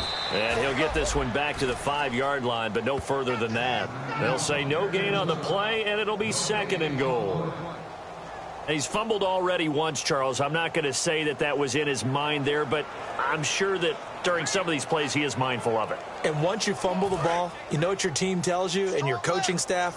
Take care of it. Rest of the game. And that does get in your mind a little bit, and sometimes that slows down your effort in trying to get free from tacklers. And the defenders know it, too. They sniff that out, don't they? Everybody wants to swarm the football. You know what the rule is. First guy hold up the runner. Everyone else try and get there and strip the ball free. So it's Packer football here as we welcome you back. They've got it 2nd and goal as they look for a late touchdown.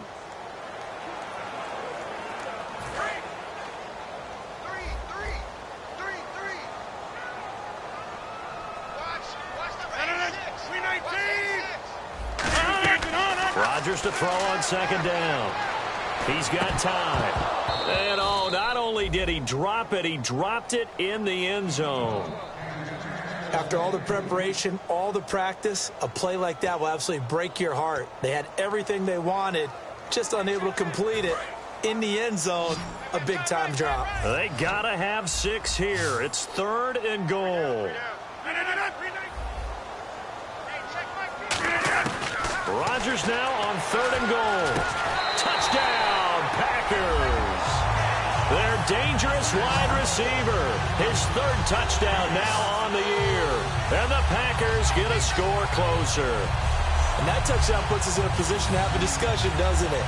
Now it'll be a 2-score game after the conversion. Yeah, I mean, there's no doubt with a 2-score game they're going to have to onside kick it. We'll just see if they've got a miracle up their sleeve. And you wonder what onside kicks they're going to use and in what sequence if they hope to have a chance to win this game.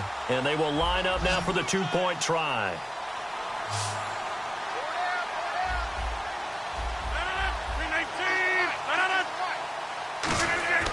Rodgers will throw for it.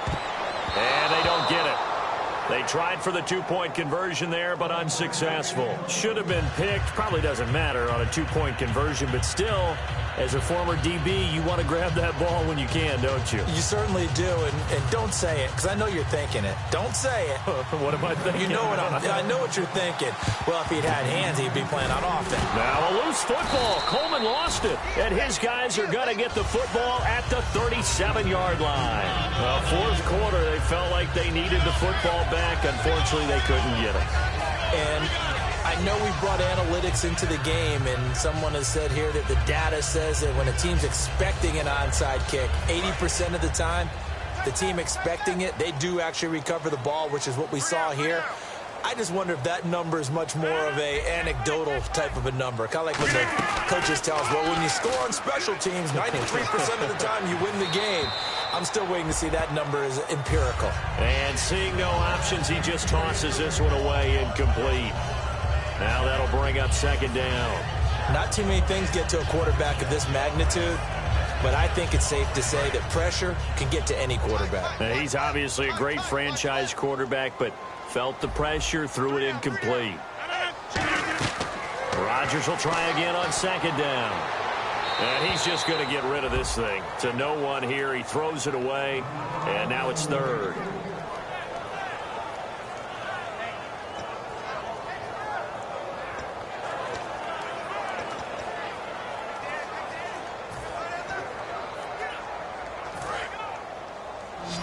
Check A2, check A2. Single, slot. 319. Throwing is Rodgers on third down. And incomplete. The contact made the ball roam free and brings up fourth down. Even in today's NFL, when we think of the tight end position now as really a glorified wide receiver, we're still asking a lot of those guys. They have to block as well, and every now and then, they don't come down with the football.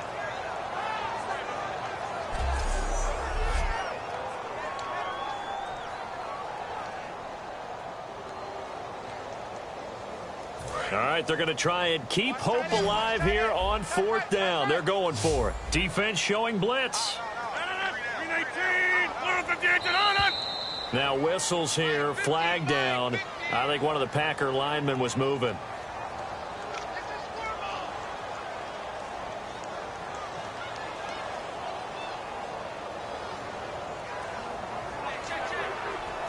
And they're indeed going to go for it here on fourth down. So trailing here in the last quarter. Let's see how this plays out. Now Rodgers got to have this one.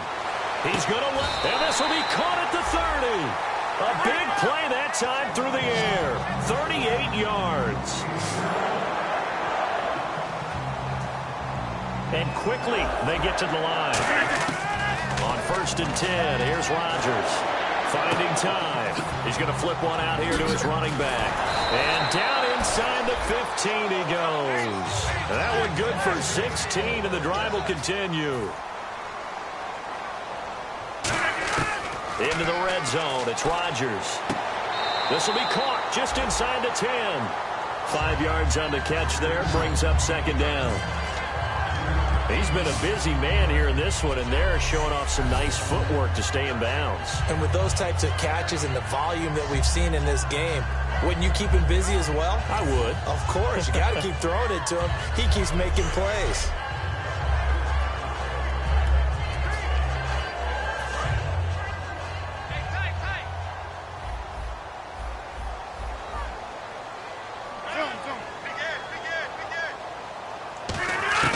Rodgers to throw once more.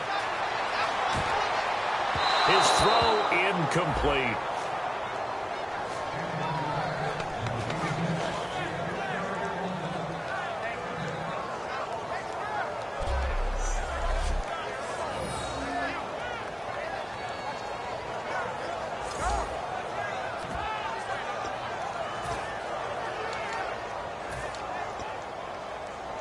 Play number 7 now coming up on the drive. 3rd and 5.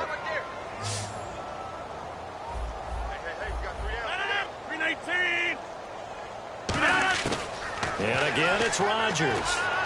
And this is caught down for a late touchdown. So hold everything here. This one's not over yet. And there's the touchdown that they needed, so they'll celebrate. But the guys on the sidelines, they've got to stay focused. The onside kick team, they need them to get the ball back. Yeah, part one of the equation done. Now they need to convert and get that onside kick.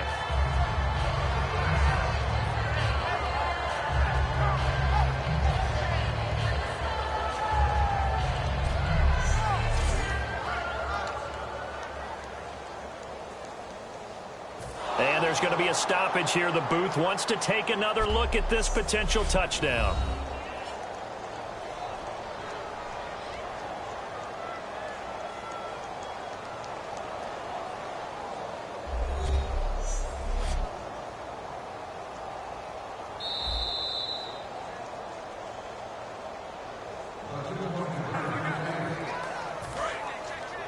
It took them an extra look, but they found out it is a touchdown indeed. The official says this one counts. They'll try and throw for it. And that one is caught. So they convert here, and don't look now, but this one's back to a one-score game. And hold the phone now. This game isn't over yet. Not at all. Now, get the football back. That's the first thing. However you do it, get the ball back and then manipulate the clock with your offense because you've got to get the ball into the end zone.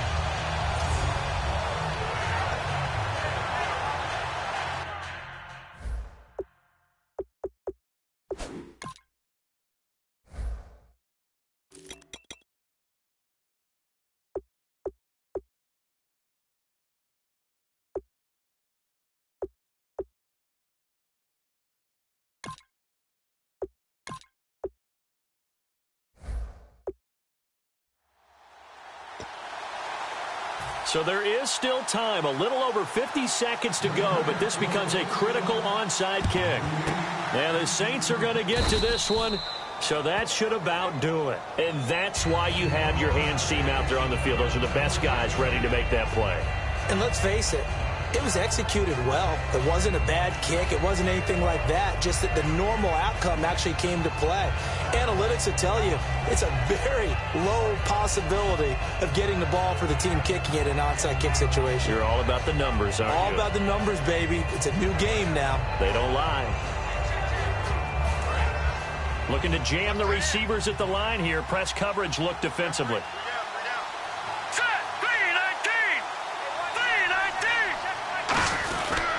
Now it's Ingram. There goes Mark Ingram. And he cuts it out left sideline. Room ahead. Touchdown, New Orleans. Mark Ingram with his second touchdown of the game and 5th on the year. And the Saints now add 6 to their lead. And that touchdown should make you feel comfortable. But do you really feel like it's totally over yet? Not totally, but I think you're pretty much there. Yeah, you've still got to make sure you stay with it, do all the right things down the stretch, especially on defense. But that touchdown there, you've got to feel good about your chances.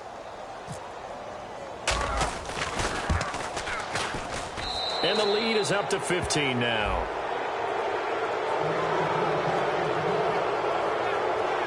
I'm not sure if they drew that play up to score. But it scored indeed. One play on the ground and into the end zone for 6.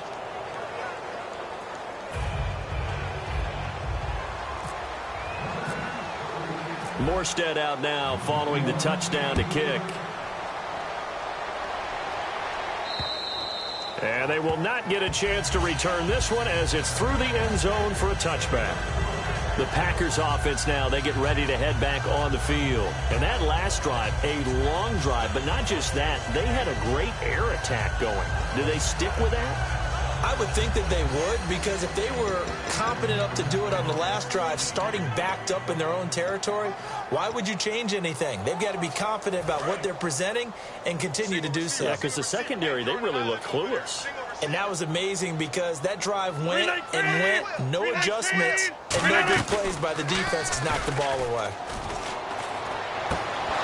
He couldn't quite hold it. Got hit. Ball pops out. Incomplete. We know it's not an easy job to go out and catch passes when people are trying to tackle you and knock the ball away. But the bottom line is, that's a pass he's got to have and a pass he should have caught.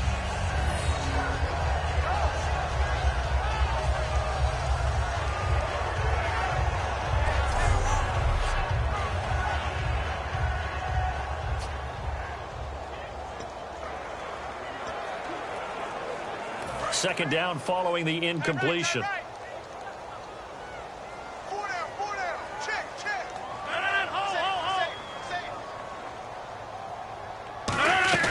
Rodgers again here on 2nd and 10. Nowhere to escape, and he goes down. Now hold everything here. We're going to get a timeout by the offense. It's just their first. They've got 2 more to use here in the final stages.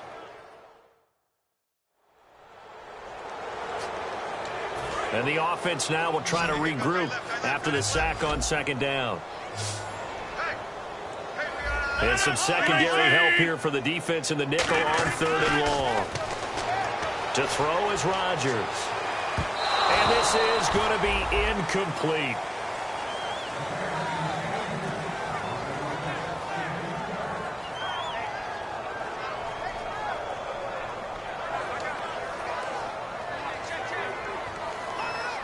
And how about this? 4th and long, and they're going to go for it. They come up in an offset eye. Got to try it here. He's back to throw. Oh, he's able to outmuscle him here as he pulls it in. Now whistles come in. We're going to get a timeout here by the offense. That'll leave them with just 1 remaining in this 4th quarter of play.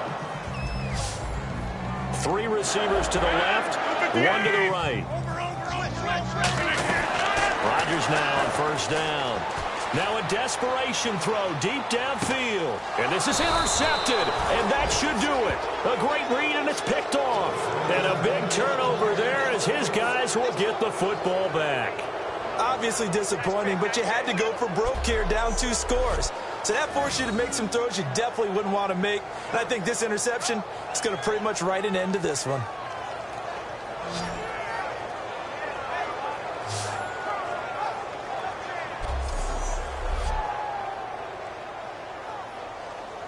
Very tough spot here for the offense to start.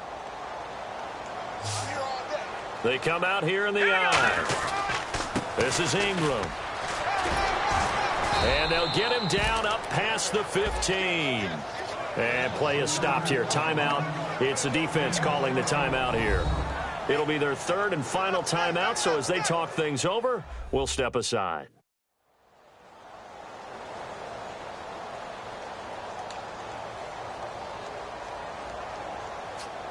So they pick up the 1st down after the run, and now they approach for the fresh set. Here we go now. Ingram again, a 1st down carry. And he'll lose yardage here, back to the 15. It's a loss of a yard there, and now 2nd down. But Charles, it's one thing to win. It's another thing to win and put up the amount of points that they did. Boy, were they clicking on offense. They can't help but feel great about themselves, can they? I mean, what a game to put up that number of points, continually feeling like they're moving the ball and things are working and clicking. They think that they can bottle this and carry it with them. And as an offensive coordinator, you just don't think you can do anything wrong. Whatever you call, run, pass, it's all going to work. That's called being in the zone.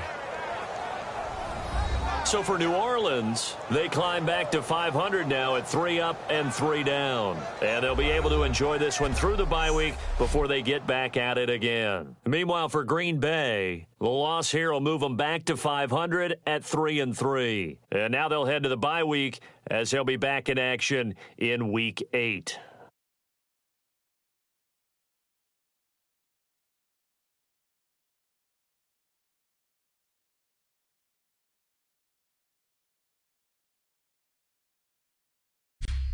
So that'll do it for my partner, Charles Davis, and the best darn crew in the industry. I'm Brandon Gaudin. This has been a presentation of the NFL on EA Sports.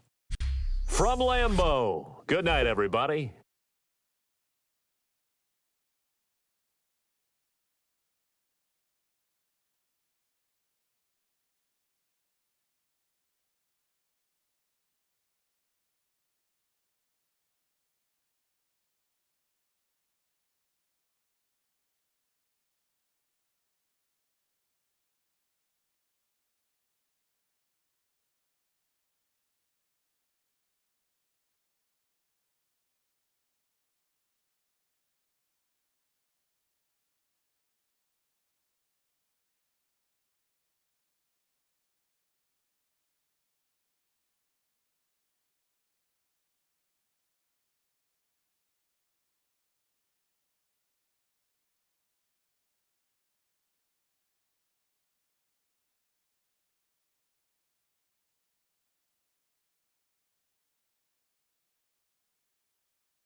Guys, last time we were out here, coaching staff didn't like what we saw. You all know it wasn't good enough.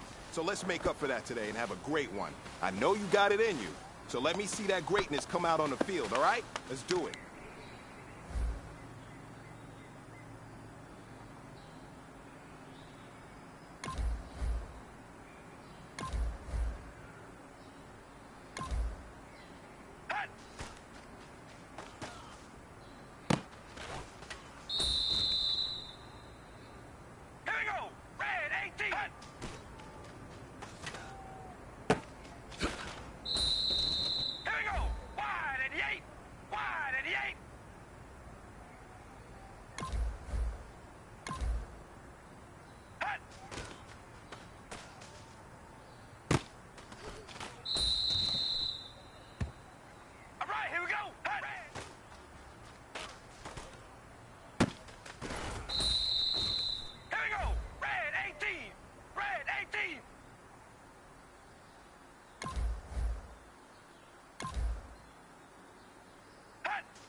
All right, this is for all the marbles. This is for gold.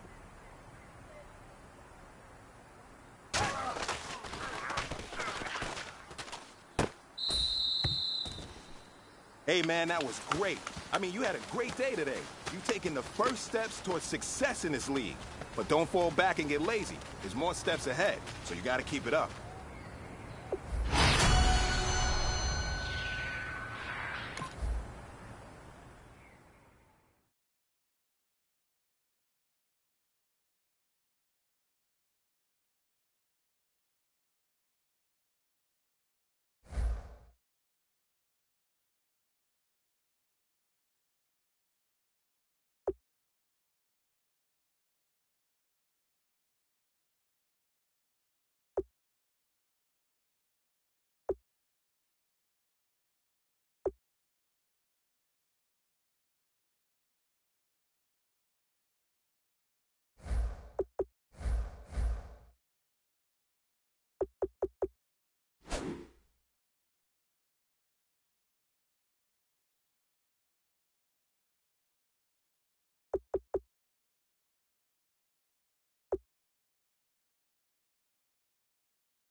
Hello, everyone. I'm Larry Ridley, and this is the NFL on EA Sports.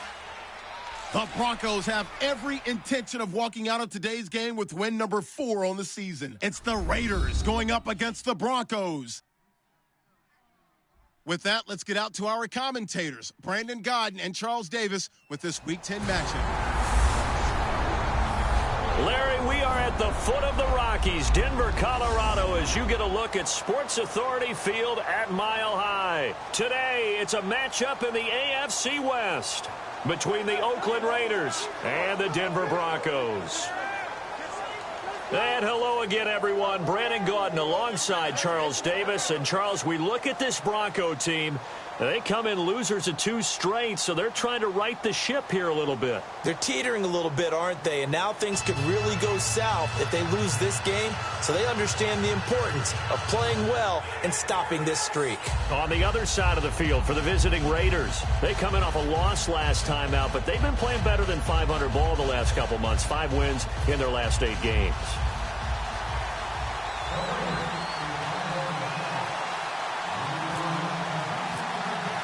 The shadows starting to get a bit longer. Week 10 of the NFL season is here, and we're underway on EA Sports. This one fielded at the 5. And he'll take this across the 25, couple extra yards up to the 27-yard line. So here are the Broncos now for their opening drive. They'll be led out by the second tallest quarterback in league history at 6'7". It's Brock Osweiler. I saw Brock Osweiler throw in a practice session while he was in college, and it's never left me the memory of how smooth he was throwing the ball, how accurate he was, and what a catchable ball he threw.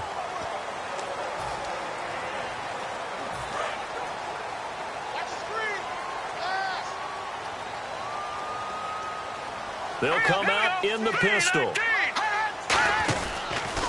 They'll run. This is Melvin Gordon. And nothing doing on his first run. Back to the line of scrimmage, and that's it. That's going to go as a loss of a yard, and it'll be second down. The defense won that play so fast that I think if the running back even had time to notice if anyone was there, it was just a blink of an eye, and there was a loss on the play.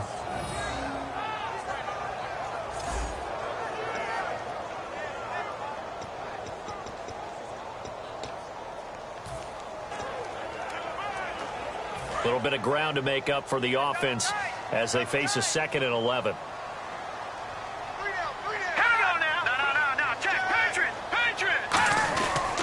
This is Gordon as they go to him again. And he powers his way up past the 30. 5 yards on the carry there, and it leaves him with 3rd and about 6 yards to go. And when this offense is clicking on all cylinders, the running back is in sync as well. The focal point. Runs, catches, blocks, sets the tone for the offense.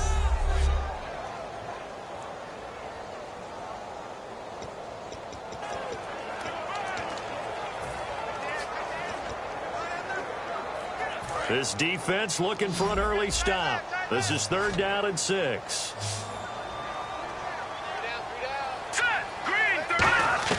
From the gun, it's Osweiler. This is Gordon on the dump off. And he'll be taken down, but not before he gets into enemy territory. It's a gain of 20 and picking up the first. It's a nice job hitting him on the angle route there. Coming out of the backfield, cutting sharply across the middle. And that's good timing between the quarterback and his receiver. Effective 3rd down play to move the chains.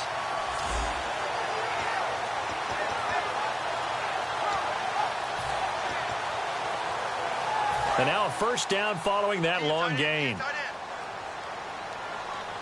you got 3, you got 3. Watch it now, Barney. He's checking crack. From the pistol, they run with Gordon. And that play goes nowhere. Taken down, losing yardage at the 50, right at midfield. It's a loss of 2 there, bringing up 2nd down. Well, on that play, the expression, don't blink, you might miss something, certainly applied. That was fast. Defense diagnosed the play, and it was over in a heartbeat.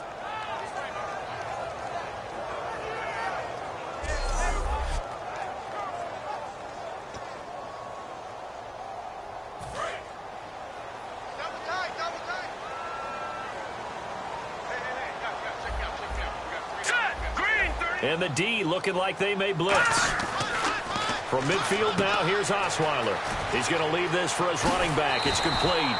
And he's brought down. That one goes for 13 yards, and it moves his sticks. We always talk about having to read defenses and how complicated that is. Well, this was an excellent read.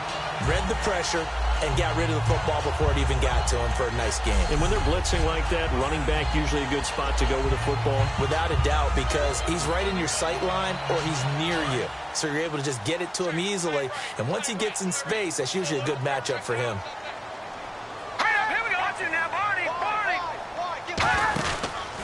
Now the former Oregon man, this is Kenyon Barner. 3 yards on the pickup there, and it'll be second down.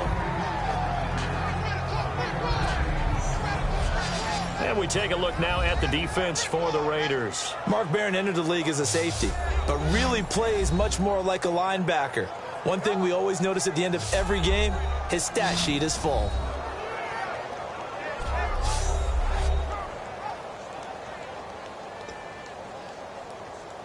And here comes play number 6 on this drive.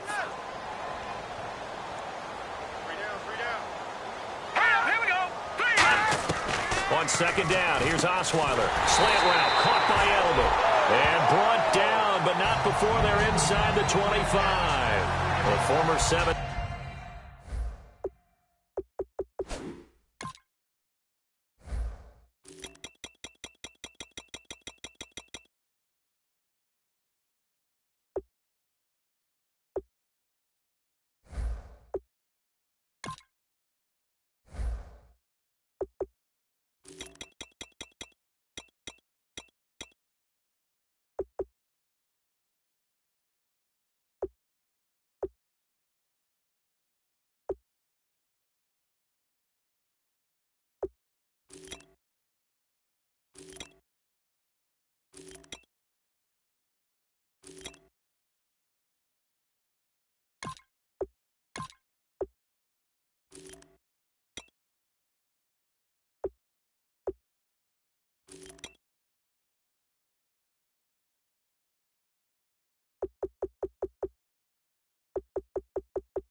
Round pick Julian Edelman just continues to have such a productive career. And has made himself into a receiver. Remember, he was a college quarterback, and not just a productive one, a very good one. At Kent State, right? Yes, a great leader, a guy who could make plays with his feet and his arm. Got to the NFL and had to convert into being a receiver and was drafted that way. And that conversion, oh boy, it's been good. And able to push his way forward here for a good little gain. He'll get a nice chunk there on the first down run, and it's 2nd and 4. This drive is turning into an extended one, and the guy carrying the ball, he's becoming more like a body blows guy. Every carry is putting some damage on the defense. So after a while, I'm not too sure how many guys are going to want to run up and tackle him. 2nd down following the run.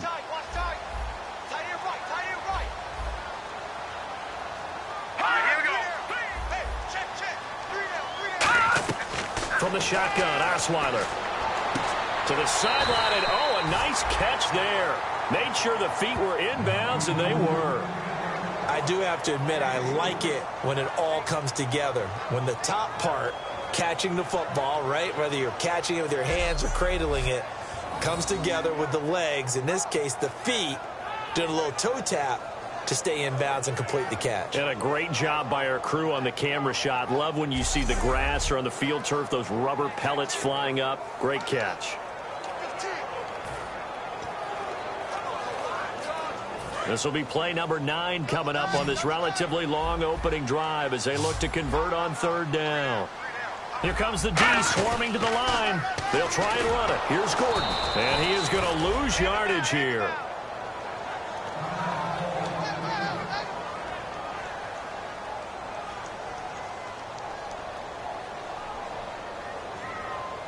On now is Kai Forbath to try the field goal. From the right hash, it's a 35-yard attempt.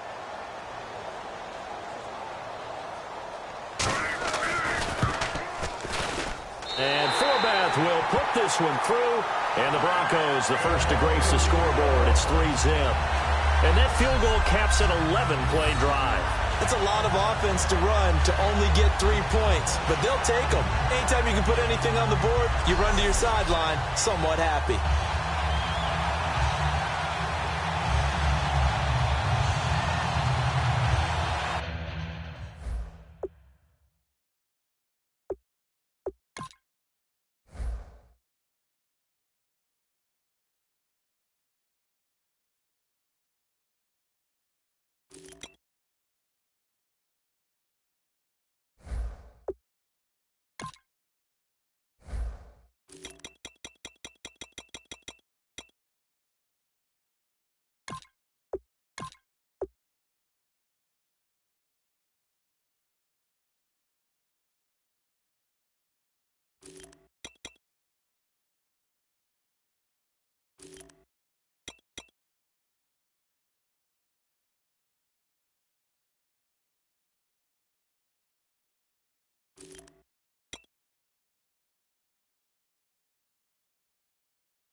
The kickoff unit is out on the field, and they will send this one away.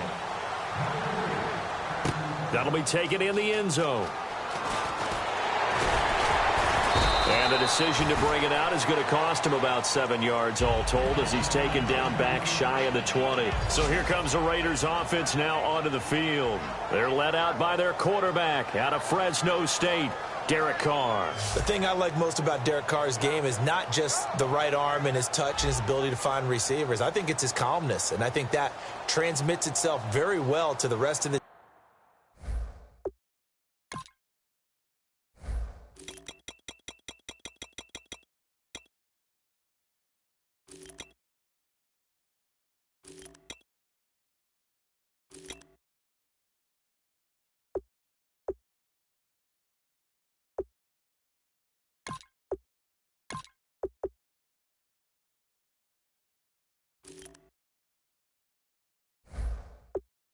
team.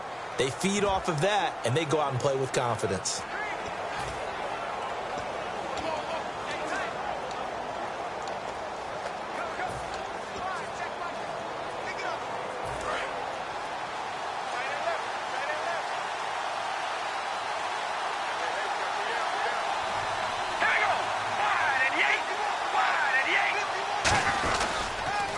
Now a first carry for Derrick Henry. And he'll find some space up to about the 25. 7 yards on the pickup there, and it'll leave him with a 2nd and 3. First play of the drive, let's give credit all around. Excellent blocking, but the guy carrying the ball, he was the finisher. A really nice run. See if they stay on the ground for 2nd down. All right, here we go. Here's Carr.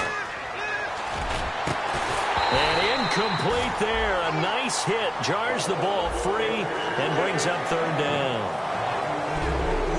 And the big boys up front in the trenches. What do you think of the O-line, Charles? I love them because this is a group that's so cohesive. They know what the man next to them is going to do at all times, and they operate as a terrific unit.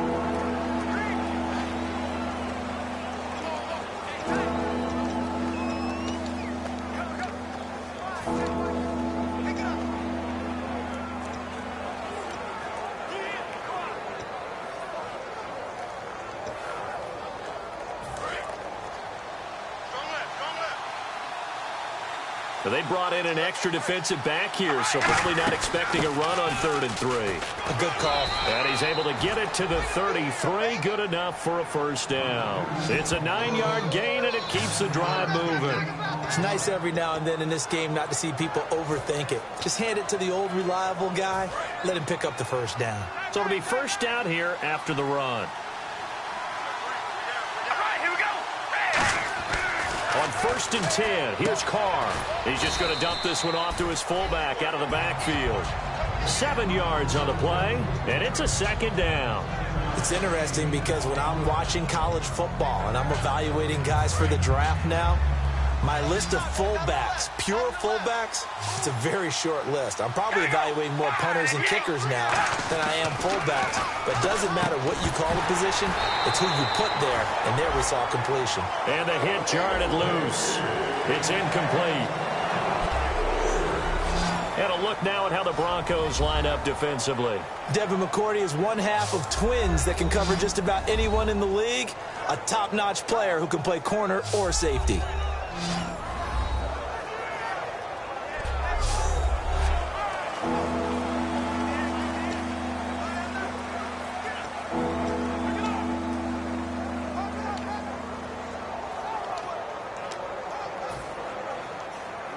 So incomplete on 2nd down. Now they'll look to convert here on 3rd. All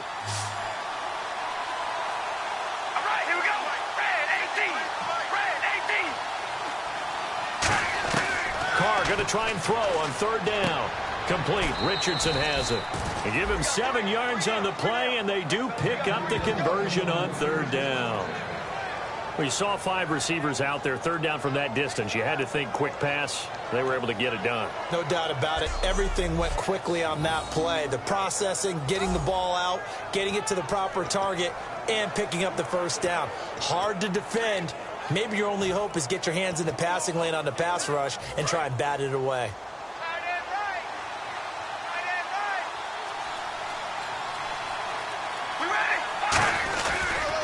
First down carry for Henry. And nothing doing. He's immediately taken down at the line of scrimmage.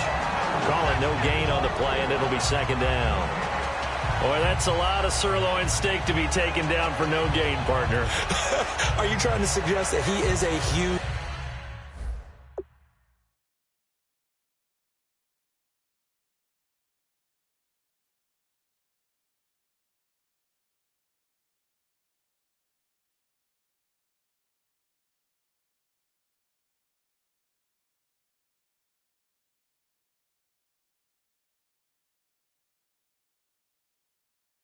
man? He is not just a big man, a huge man. Big boy. Well, how about the credit then for the defense to be able to chop that big tree and put him on the ground? I know back when you played, it took 4 of you to take a guy like that down, right? Well, that's for sure. And you know what else? I didn't want to challenge him at dinner either. We ready? Red 18. Red 18. They'll run it again with Henry. And nowhere really to go there. He'll take this up just shy of midfield. 1 yard, the official pickup there, so it's going to set up 3rd and 9. Partner, we know today's NFL is really built around the guy throwing the football. But these short runs, they still pay dividends because they can take their toll on a defense, and they can add up as the game goes along. You control the clock, you control the ball, and that way you often control the game. Carr down a throw, and that is incomplete. He was trying to get it to Seth Roberts, and it's 4th down. There are a good number of coaches that any time they call an in route are really worried about the play because there's so much traffic ordinarily that the ball has to get through to get to the receiver. And on that play, it was batted down. On 4th down, here's Pat McAfee to kick it away. Back deep, Julian Edelman.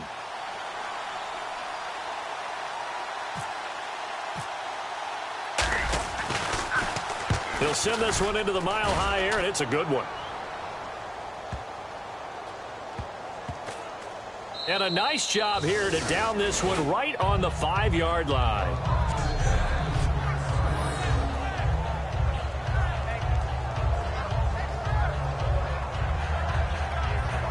Now this Broncos offensive unit ready to head back out onto the field. And they're not going to play this conservative, I don't think. They had the field goal last time, and they're up, but they're looking to put a drive in the end zone. Oh, I agree with you totally. No one goes out on the field and says, all right, let's just settle for 3, except in certain situations, trying to ice a game, that sort of deal. Most of the time, it's end zone, and that's what you're thinking, and I believe that's exactly what they're thinking as they begin this one. Yeah, no quarterback ever goes out there saying, hey, let's get 3, right? Not one that I've ever met. Now it's Osweiler. Over the middle, Julian Edelman. It's complete. And he gets this one up just shy of the 35 to the 34. And that's one of his advantages of a passer, is it not? With his height, setting back there in the pocket, firing it over the middle, he can really see everything clearly. It is, and I know that other quarterbacks get it done different ways, all right? You don't have to be his height to make a great play, but what he does is he takes away having to make those slide steps in the pocket to find angles to throw the ball through. He just throws right over the top of it because he can see everything, and sometimes that saves time and gets the ball to a receiver quicker. Give him a couple on the carry there, 2nd and 8.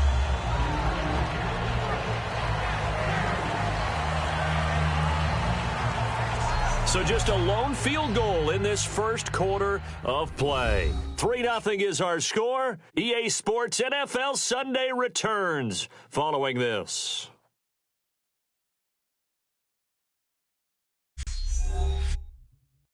The NFL on EA Sports is brought to you by Head & Shoulders. Shoulders were made for greatness, not dandruff. Back alongside Charles Davis, I'm Brandon Gaudin. It's Bronco football to begin quarter number 2. They've got a 2nd down and 8 to start things out.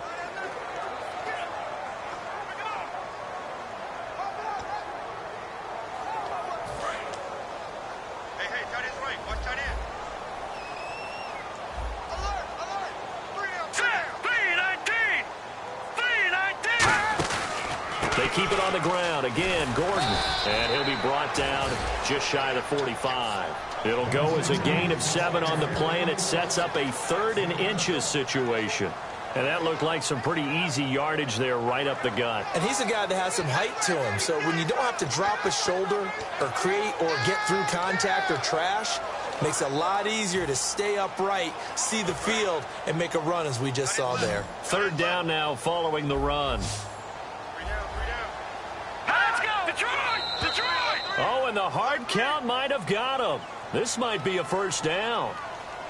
Neutral zone infraction, defense.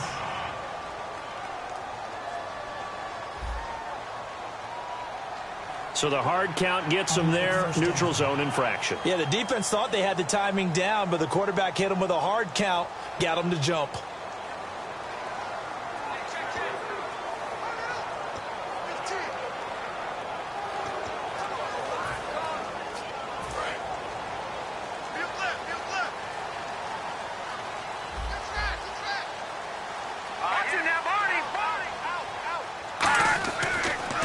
The penalty. Here's Gordon. Give him 5 on the carry there, and it'll be 2nd down.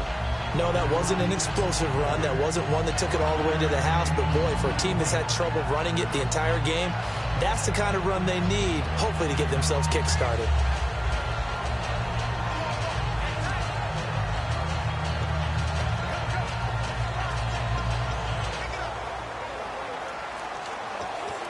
And after the play on the ground, that brings up 2nd down here.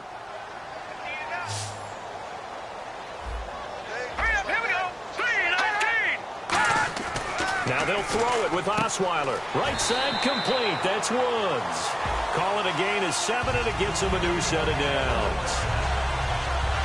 A little football 101 there. You just see the receiver try to run down the defender, meaning he goes right at him, and really trying to move him a little bit towards the center of the field so he can put his foot in the ground and break to the out, to the sideline, and make a catch.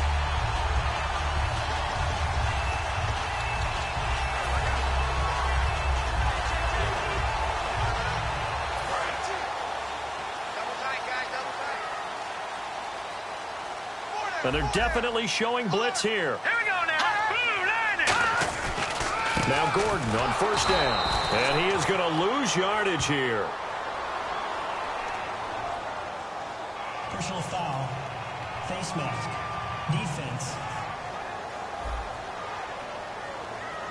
face mask penalty, and Charles, you were a defender. You know sometimes in the heat of the moment, it's hard to keep your hands away from that face mask. Sometimes you just get out of position as a defender when you're trying to make a tackle, so you end up flailing away, and your hand gets into the wrong spot.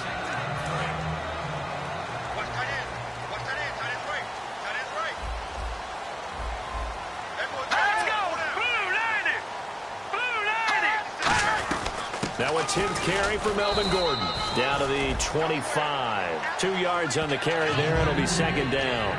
That's a good play by the guys on the defensive side of the ball. Held them to a gain of 2. And that changes the playbook a little bit now for the guy calling plays. 2nd and 8. Now he's got to probably think about going to the air instead of maybe staying with the ground game. 2nd down, 8.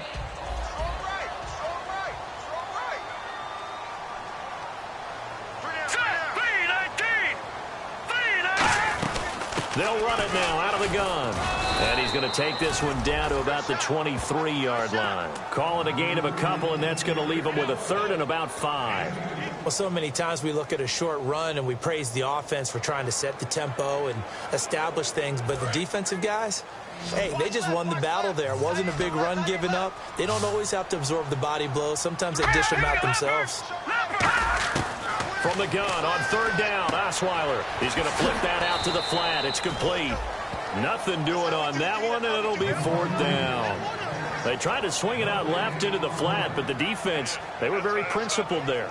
It felt very West Coast offense, didn't it? You know their expression, right? On a West Coast offense, when they throw the ball, it's either going to be a touchdown or a check down, meaning they like to press it downfield. And if they don't have it, swing it out, which is exactly what we saw there. But how about the great pursuit and tackle to make a nice play? So that scores now on their first 2 possessions, but it's 6-0. Probably not the kind of scores they were hoping for. No, not at all, but I think that they've shown that they can have some success against this defense. So they'll go back to the sideline knowing the points are going to be there for the taking. And they're going to start this drive in pretty good shape as they get it up past the 30. And now Oakland ready to take the field. And they'll be looking to avoid what happened last time, which is punting the football.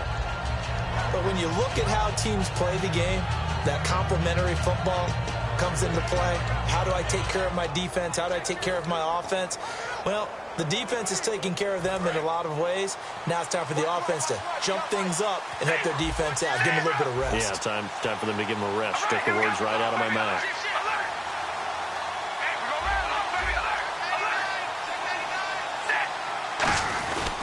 They'll start on the ground. It's Derrick Henry. He takes this one across the 35 to the 36. A gain of about 4. Anthony Barr in on the tackle. Well, so far, this game has gone the way the defensive coordinator had hoped. They've dictated things. They've not let them run the ball very well at all. They gave up a nice game there. I doubt it'll back off their confidence. They've played so well throughout this entire game.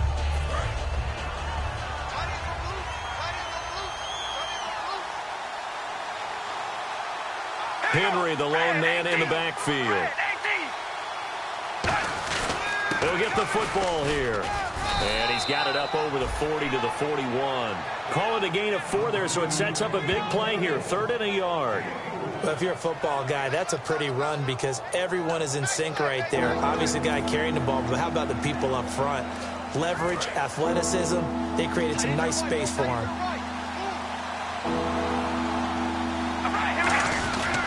They'll try to run for the first with Henry. And he's got the first down yardage before being taken down at midfield. 9 yards on the pickup there, and it keeps the drive alive. Everyone understood their role on that play. 3rd and 1. You know, the defensive guys, they're trying to get down and get low and get leverage on the offensive lineman, but they didn't allow that to happen. They created a crease and allowed him to get through for a first down. From midfield, here's Carr. And the Broncos get there and take him down. Allen Bailey, he's the one to get him, and that's sack number 7 for him on the year. Now hold everything here. We're going to get a timeout by the offense. They'll have 2 remaining as we step aside here in this second quarter.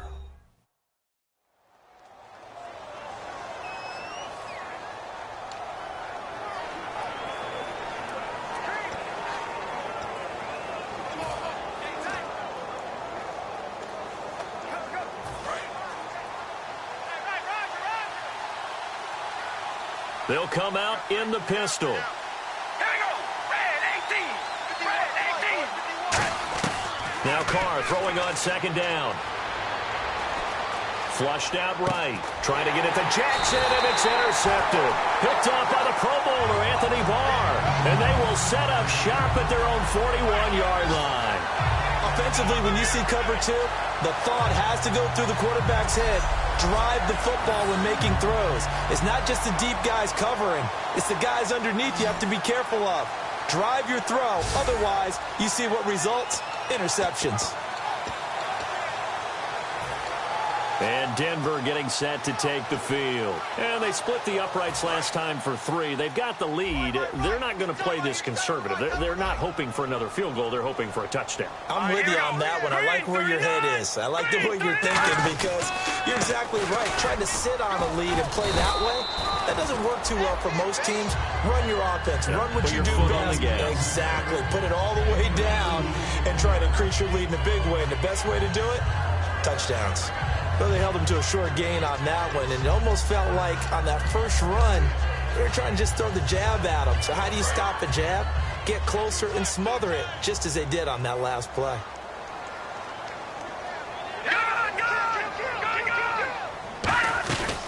On second down, they'll run with Gordon. And a good pickup there. He gets about 6 up to midfield.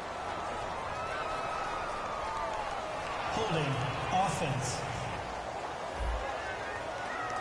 So he got his hands a little too far outside. The ref caught him, threw the flag.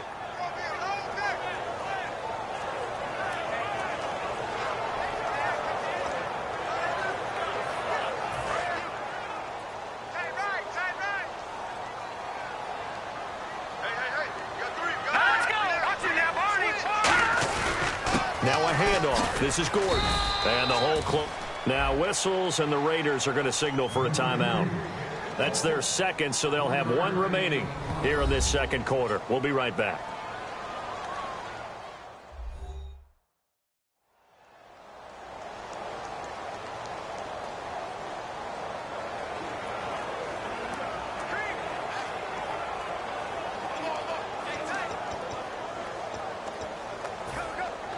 Let's see, the defense might bring some added pressure as the offense is dealing with a 3rd and long. And some extras coming up on the line here, readying for the blitz. He's going to loft one deep left side here. This is caught inside the 15. A big hook up there. Osweiler to Hopkins. 51 yards. 2 minutes to go here in the first half. Back to Denver right after this.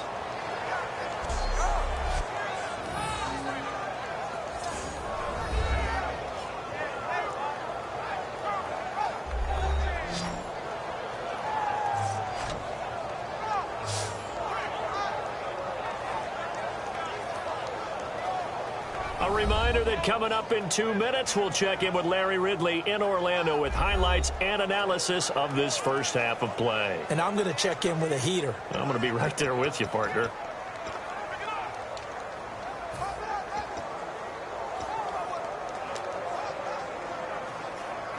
First down and 10 now for the offensive group.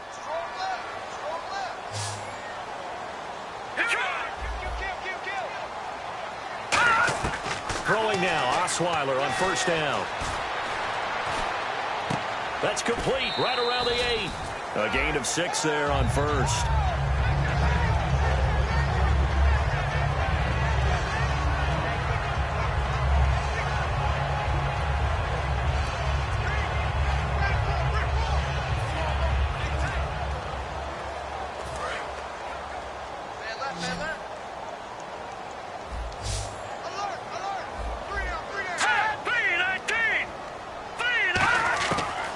Osweiler on second down.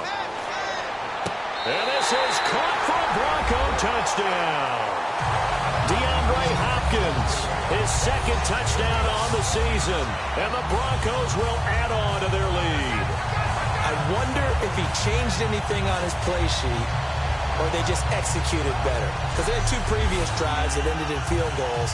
Before this one, they finally were able to put into the end zone. Well, whatever he did, speaking of the offensive coordinator, might be using that formula going forward. It worked there. Yeah, it worked very well. He and his field general in pretty good sync right now. They're starting to move the ball well.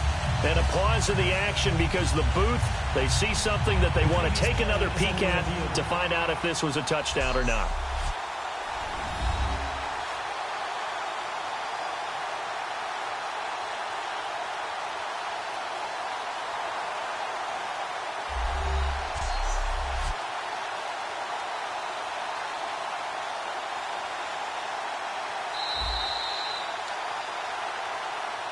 After reviewing the play, the replay field stands. They had to go to the monitor, get an extra look. That's what the technology is for.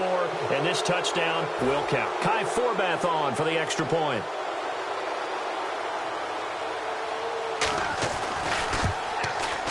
And he's got it to make it now 13-0.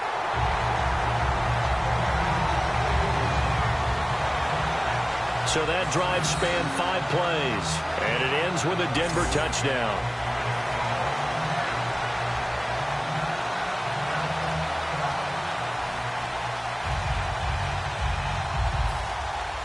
Out is the kickoff unit as they run up and send this one away. This is taken near the 13.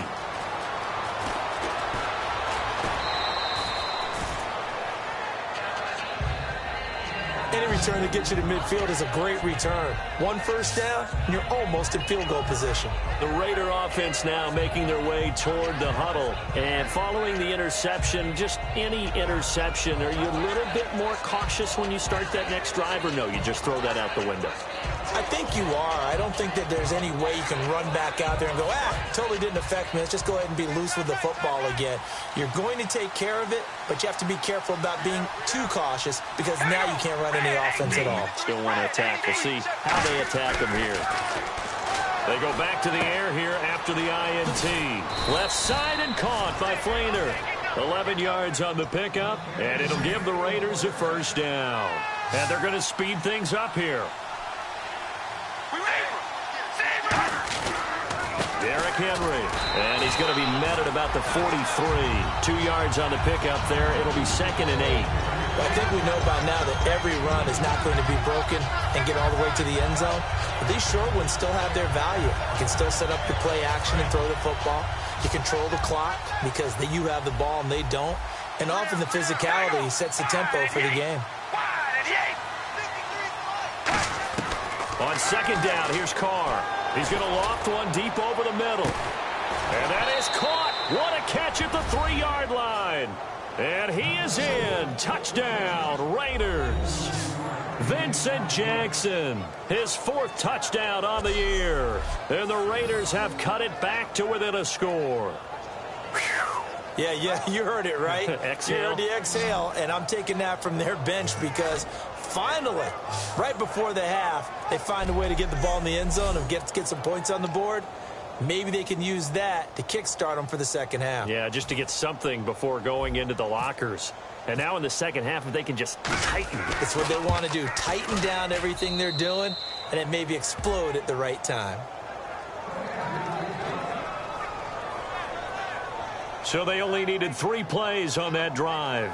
And it ends with a 3-yard scoring run.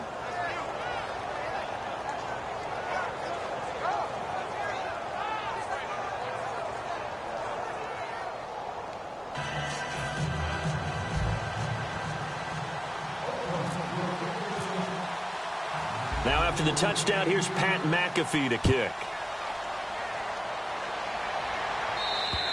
And the mile-high air in full effect as that's out of the back of the end zone for a touchback.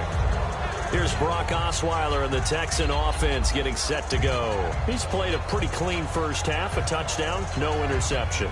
Frankly, that's what they expect out of it. They want to see the ball thrown and thrown well, and he's able to do that and put it in the end zone. They'd love to see more of that before this game finishes. But right now, he's got his team in a good spot. A good spot, maybe looking for touchdown pass number 2 here in the second quarter.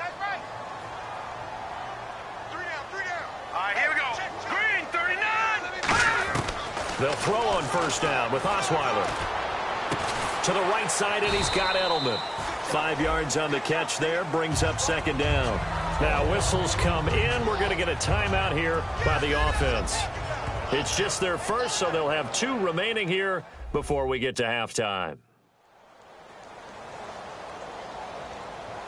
And we're back. The offense had a chance to talk things over. We'll see what they come up with here on this next play. Second down now after the pass completion. They isolate Hopkins on the left side. On second down, here's Osweiler, and it's incomplete. He was trying to hit Melvin Gordon there, and it's 3rd and 5.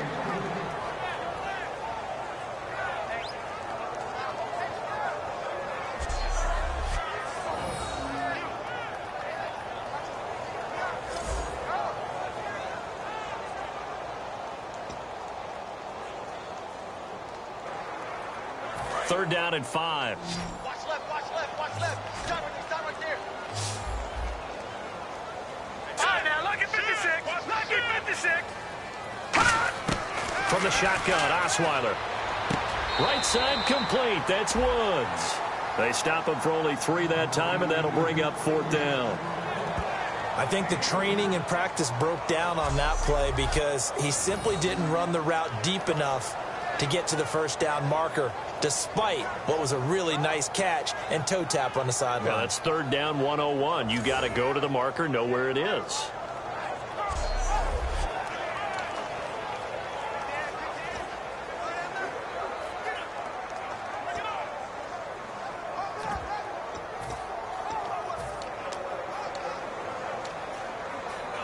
Now Jordan Berry on to kick this one away.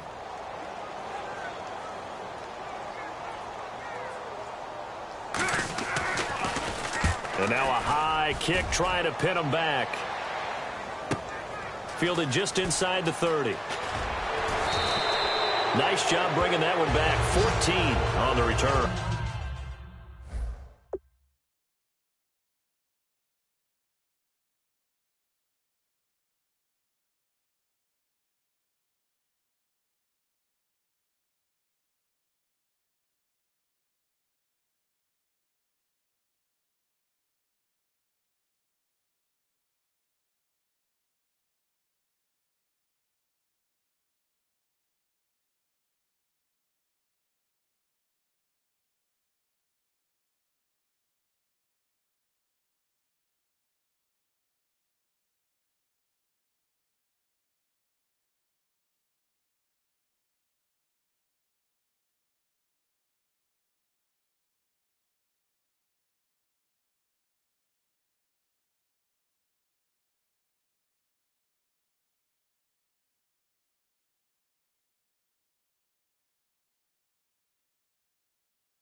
And the Raiders will take possession.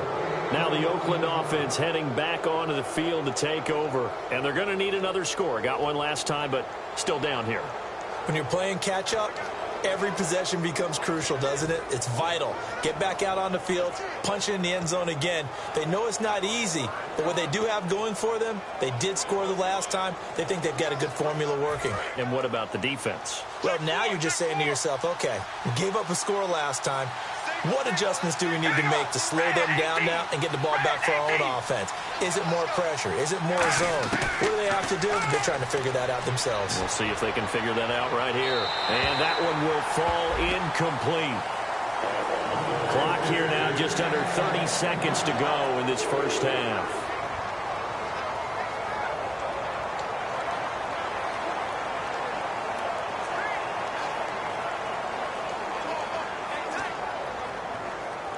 Second down here after the incomplete pass. They come out 5 wide, 3 of them to the right side. Back to the air on second down. It's Carr. And this time he's got the hook up. It's complete. And a nice gain of 21 yards. And they're going to hurry back to the line now. And now they come up and spike it to stop the clock.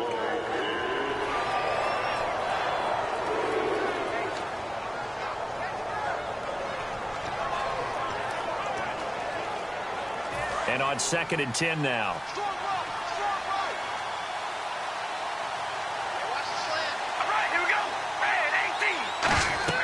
Again, they'll throw with Carr. They set up the screen for Henry. And this time not quite to the 30. It'll be down at the 31-yard line. It's a 4-yard pickup, and all of a sudden here it's 3rd down. Now hold everything here. We're going to get a timeout by the offense. And with halftime on the horizon, they'll be out of timeouts from here forward.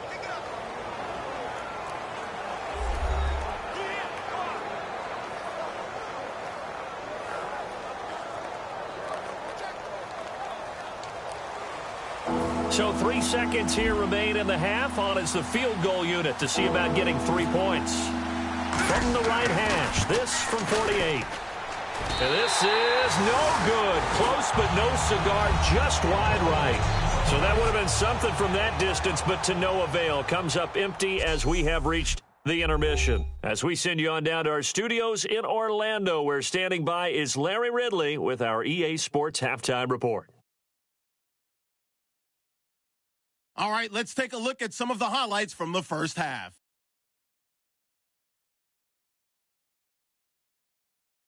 Raiders have the football midway through the second. The pass ends up being picked off. Broncos defense comes away with the turnover. Offense on the field now after the pick. Dustin Hopkins is found on the quick pass. And this 5-play drive goes for a touchdown. Lead now goes to 13. Raiders lined up at the 43. Jackson the catch over the middle. And after the long pass, he'll score. The gap is closed to 6. Now to late in the second. Bray's got the catch coming across the middle. And he'll end up at the 35-yard line before being tackled.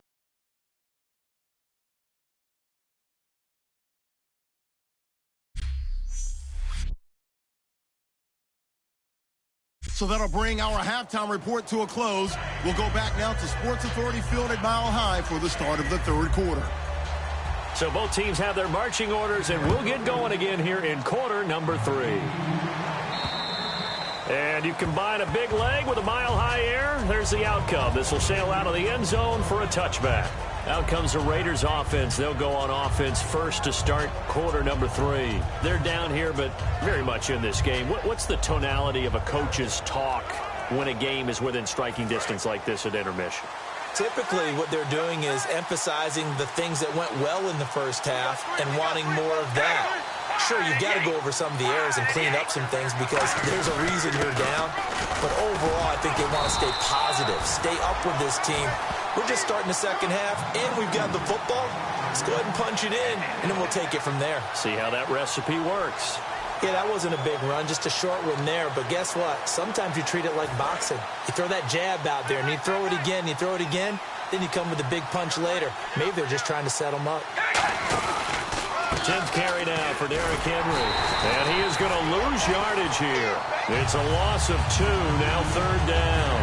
Anthony Barr got a real education at UCLA in playing not just his normal position of stand-up outside linebacker, but down defensive end. So he had to incorporate a variety of moves zones, take on bigger people. So he learned great leverage while he was there. That really helps him when he's trying to stop people running the ball.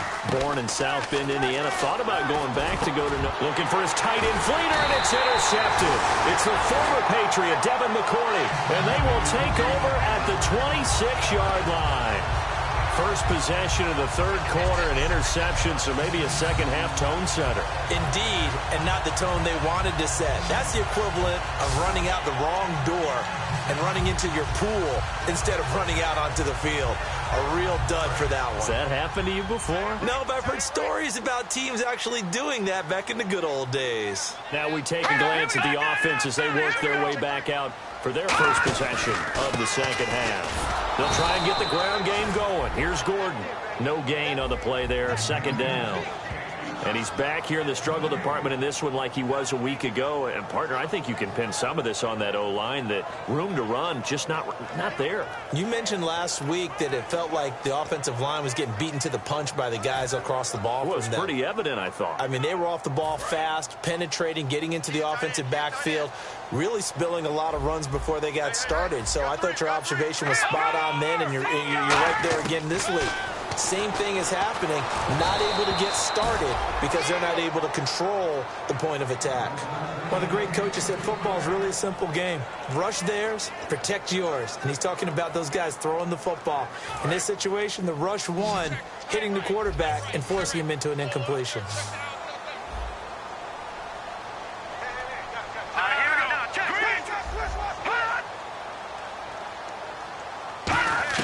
On third down, Osweiler to the sideline, and a nice catch there. Made sure the feet were inbounds, and they were. Can you do any more work or make it more dramatic for not much gain than what we just saw there? Did you see how his toes got down? Tip-tap, got him down. But what did he get out of it? He sold the sizzle. He just had no steak. I mean, was it 1 yard? Yeah, plays like that, you at least expect a first down. They're just 1 yard. And Forbath will put this one through, and that will make this a 9-point lead. So 3 field goals for him here, and this last one helps him stretch out the lead. And he's been solid as usual. And this is what you need to do. Make sure you get points out of every possession, and so far they've done a nice job of that. And a fair catch signaled for and taken successfully. The Raiders offense now making their way back out onto the field. And following the interception, we'll see what they can put together on this drive. I can hear my old college coach right now. He always used to tell us before every game, the team making the fewest mistakes will win. What they're hoping is that last mistake is their only one of the game. Coaches, that's all they talk about, turnovers, right? Minimizing those and maximizing opportunities. Trying to shake off the interception from the last drive. He'll look to throw. And Roberts with it over the middle. 5 yards on the catch there. Brings up second down. One thing I can say pretty safely, that route is not called if you don't have a guy who can throw the ball and put some mustard on it. Because if you're going to lollipop it in the middle of the field, bad things usually happen. It takes a strong-arm guy who can rifle it in there, and they were able to successfully complete that one.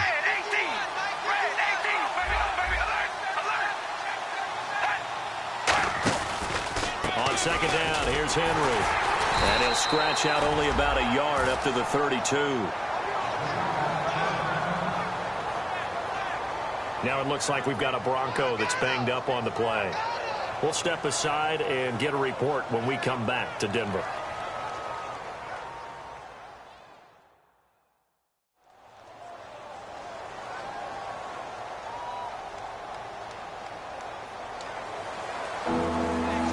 So they run it on second down. Now let's see what third down brings here for the offense.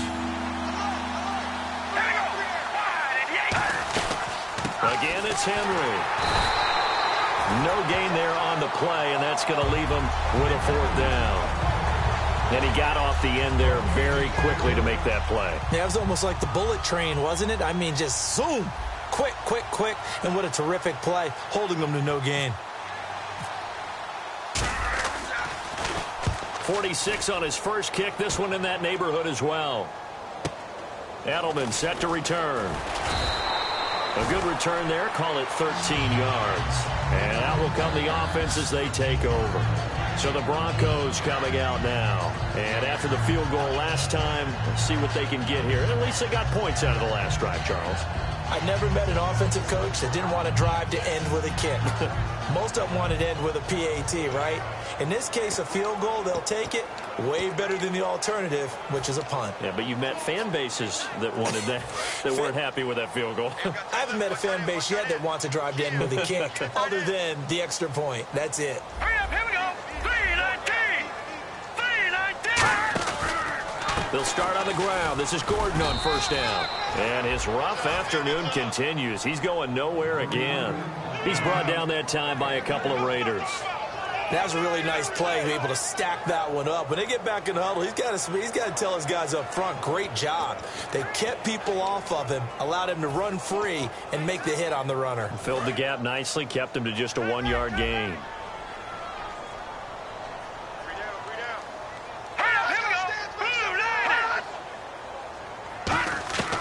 On second down, Osweiler. And that's caught left side. It's Woods. 4 yards on the completion, and it sets up a third down. But it appears that they read man defense and went to the out route, and what you have to do on that one is a receiver's got to make sure he works the defender towards the middle of the field to give himself space to cut to the outside and have that ball delivered with good timing, and they got it done. They run it here with Gordon, and he will have the first down as he gets this to the 47. They get 9 out of that one, and as a result, the drive continues. Now that's the way to do it. Hand it to someone with vision and good footwork, and add in a little bit of power, and you find a way to pick up first downs. Here we go now. Blue 90. They'll throw on first down with Osweiler. Caught left side, Hopkins. It's a pickup of 14 there, and it'll be first down, Denver. Quarterbacks like throwing the slant route, but they have to be careful about ball placement. They have to put it in a spot that makes sure the receiver has his body in front of the defender.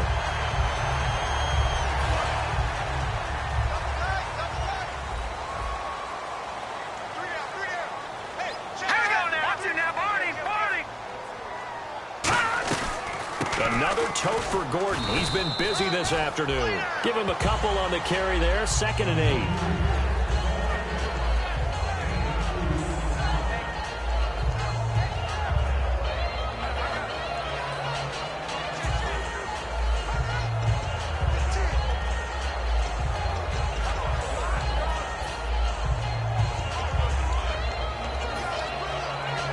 And they still need 8 yards for the first here on second down.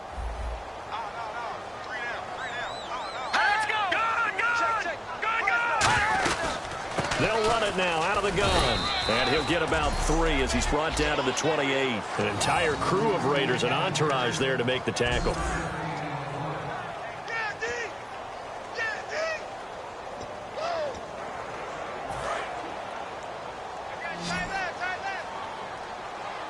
Third and 5, so they bring in an extra defensive back. Expecting pass.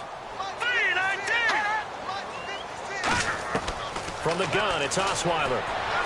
And he fires one that's intercepted. A great read, and it's picked off. And a big turnover there as his guys will get the football back. And he may want to track down that football because that's interception number 1 on his career. You're saying that's going into the trophy case? I'd put it there. Yeah, no doubt about it. That's when you ask the equipment guys to make sure they hold it for you after the game. But if you play in the back 7 on defense, that's part of your job, finding ways to take the ball away from the other team. And now here come the Raiders. And with this deficit, you can't have too many more drives like the last drive where you had to punt it away. You know what I would tell my offense right here? The punter doesn't exist, guys. He doesn't even exist. He's not a team anymore. I just cut him, all right? So you've got to go out and create some offense for us here and give us some points.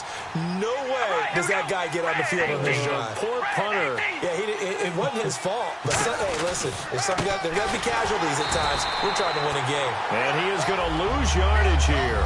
That's going to go as a loss of 2, and it'll be second down.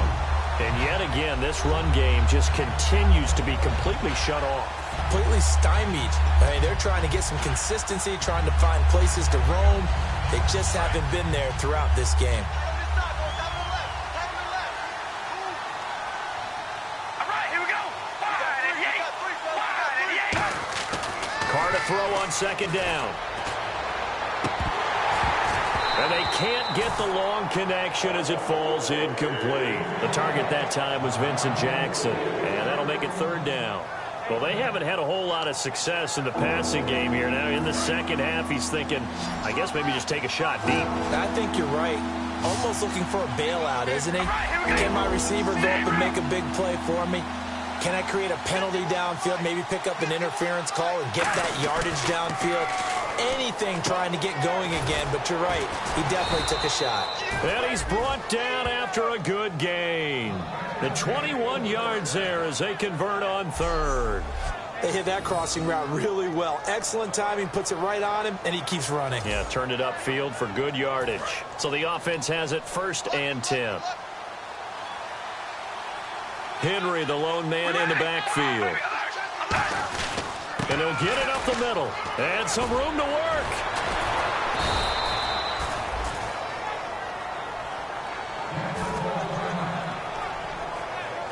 Now it looks like we've got a Bronco that's banged up on the play. We'll step aside and get a report when we come back to Denver.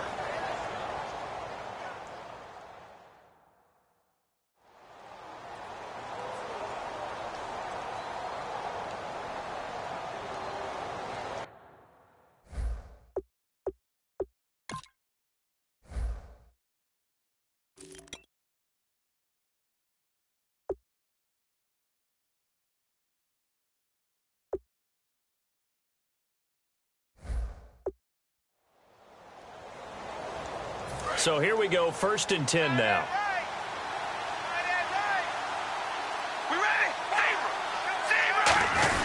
They keep it with Henry on 1st down.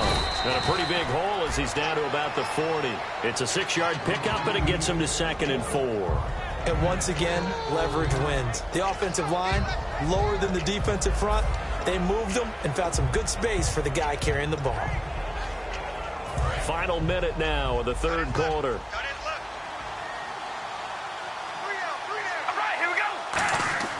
On 2nd down, here's Carr. It's complete. Flainer, right side. A nice pickup there of 11 yards, and it'll move the sticks. And the game just keeps evolving. Big guys running those corner routes, so difficult to cover. And here comes play number 6 on this drive. All right, here we go. Henry will get it. He's been busy today. And out of bounds all the way down at the 2-yard line. Give him 27 yards that time. And the Raiders are going to have a 1st and goal. That was a heck of a sprint. Tried to get to the end zone, didn't quite get there, just short, out of bounds at the 2-yard line. I know the defense is relieved he didn't get to the end zone, and the guy who was carrying the ball, a little frustrated, he didn't make it all the way.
So after that big gain, let's see what else the offense has up its sleeve. Trying to punch it in with Henry. And he's in. Touchdown, Raiders. Derrick Henry hitting double digits with his 10th touchdown of the season. And the Raiders are back within a score. And he was excellent on that drive. He deserved to be the one to get across the chalk. Oh, I agree with you totally. A workhorse on the drive. And how about that last decisive run to punch it in?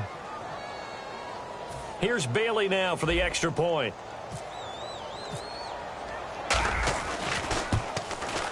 And it's good. It cuts it to 2. 16-14 our score. So that drive takes him down the field in 8 plays. And it's the rookie Derrick Henry that polishes it off with a touchdown run.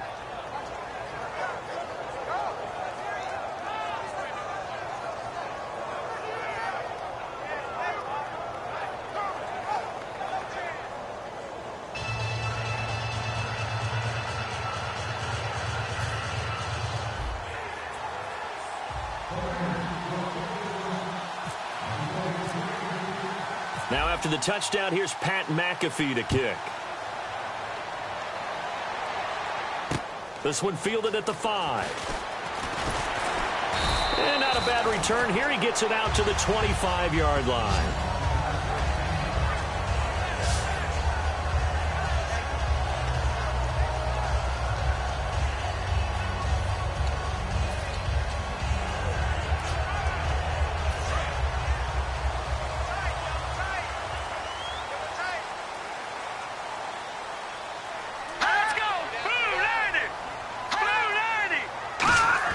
They go back to the air here after the INT.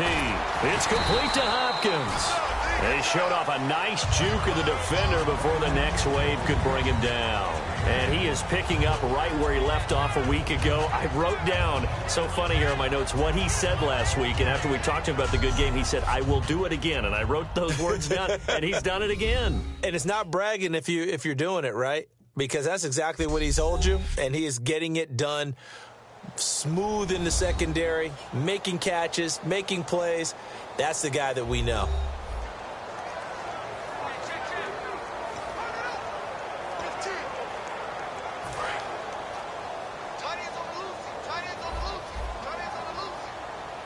Again, we'll see the pistol here. Now the handoff comes to Gordon. Oh, a nifty juke there. Not much fun for a guy trying to tackle it. Just 4 yards on the pickup, but that's good enough to extend the drive. 2nd and inches is oftentimes an invitation for an offense coordinator to take a big shot downfield because he feels like he can come back on 3rd down and pick up the 1st down.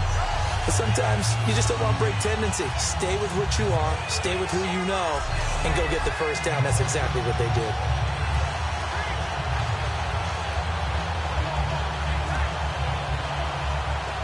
Fresh set of downs here. Double tight, guys, double tight.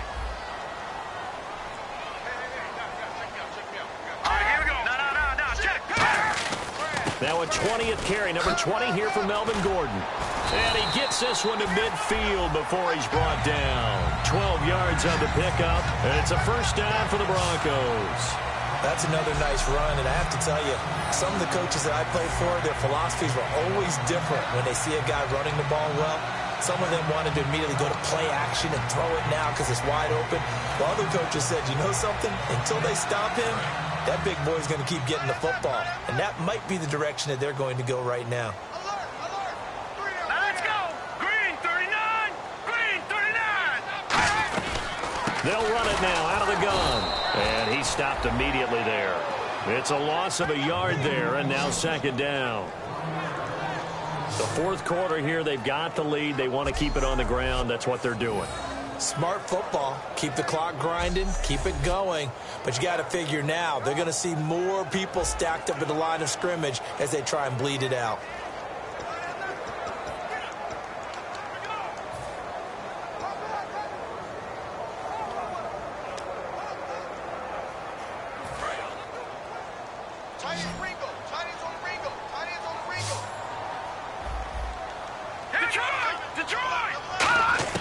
From midfield now, here's Osweiler. Backing up. And this is incomplete. And there's a good opportunity to just want to ride there. A drop pass. I guess that's why they call them running backs and not catching backs.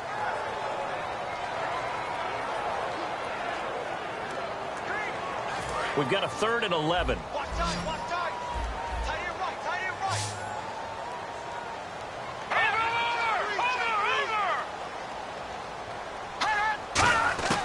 Out of the gun, it's Osweiler. Raiders have got him. Akeem Hicks in there to make the play. It'll be a loss of 14, and it'll bring up a 4th down. I remember when I was a kid and all I wanted was a nickel so I could get that soda down at the fountain. And guess what? The nickel came into play well. 5 defensive backs, they covered well, allowed for the sacks. Sodas were a nickel when you were a kid? No, I just needed the extra nickel so I could pay the proper price. Okay, how much were they? A dime? What were they? 15 cents.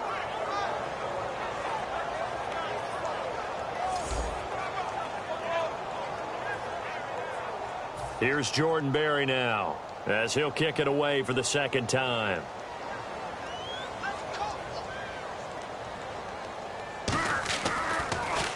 Yeah, this is a high kick, but it's not going anywhere. This is fielded at the 27. That'll go as a punt of 34 yards that time. And possession will switch hands, 1st and 10. The Raiders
Offense now, they trot back out. Last time they were out, they scored. Still trailing here, though, so some work to do. But it's okay in terms of mindset. Because they scored the last time, they're not quite as worried about being down on the scoreboard because now their confidence is a little bit higher. They feel like they've got something going, and they feel like they can attack again and put more points on the board. Are you scoreboard watching if you're the offense, or are you just focused on this drive? We wouldn't be telling the truth if we said that they didn't scoreboard watch. Everyone does it to some extent, but you've got to set it aside right now and just focus on this series. That'll take care of the scoreboard if they punch it into the end zone.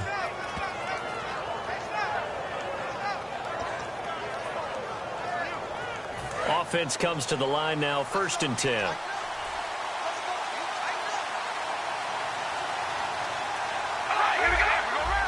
Henry, the lone man in the backfield. On 1st and 10, here's Carr. And Roberts with it over the middle. And he'll go down right around the 47 this time. The completion good for 3, and it's 2nd down.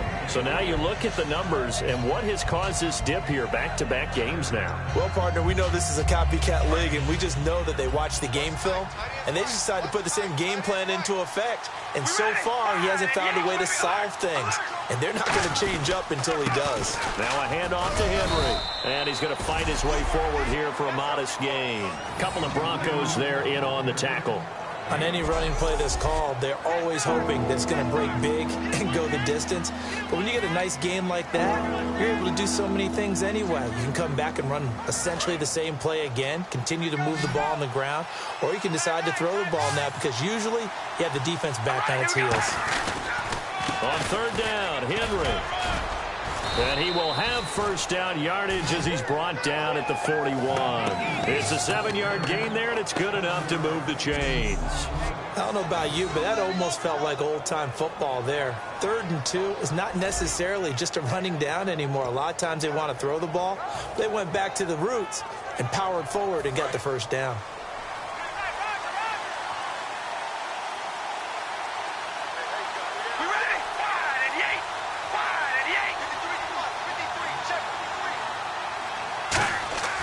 Throwing on 1st down is Carr. Right side caught by Jackson. And they're able to get this one past the 30 down to the 25. Quite the uptick here from last week as the numbers show. I guess if you're a coordinator with how much you base your offense around a guy like this, do you say this week we're going to get him involved early? We have to. No doubt about it. You know, a lot of guys script their plays to start out. I think in their script, the first just 5 plays, on there. 4 of them were right to him. Get him the football, get him involved early. That'll help the overall offense. Looks like the defense in press coverage here.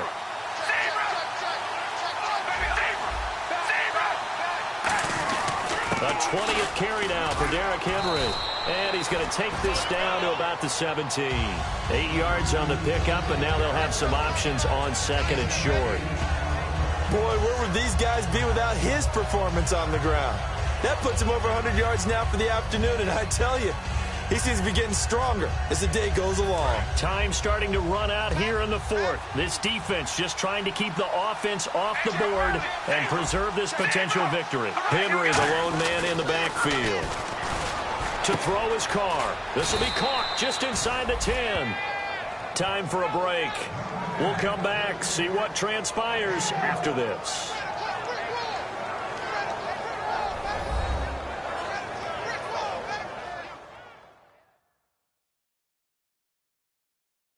So it's Raider football as we get you reset. They come up on a 1st and goal with this game still hanging in the balance.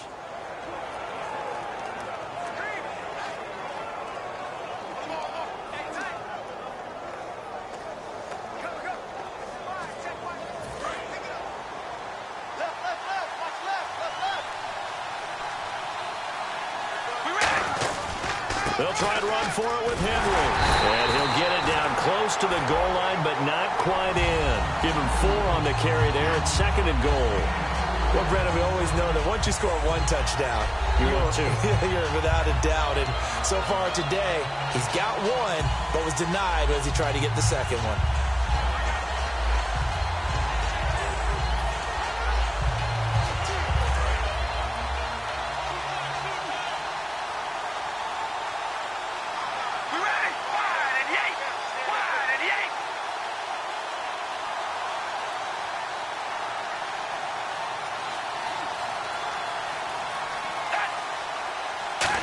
Carr's going to keep it himself.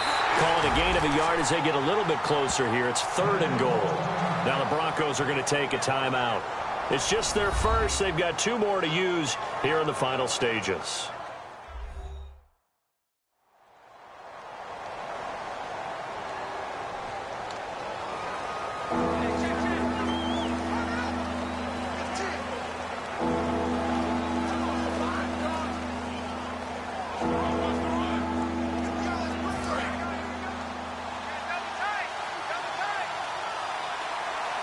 They come out here in the eye.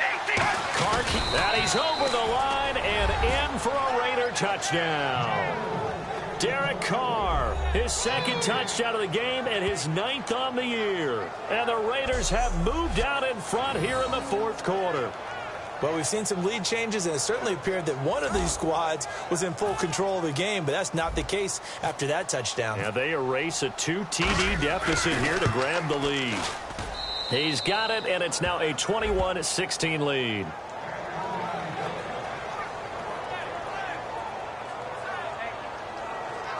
A 10-play drive that time, and it was capped off by the quarterback sneak for 6.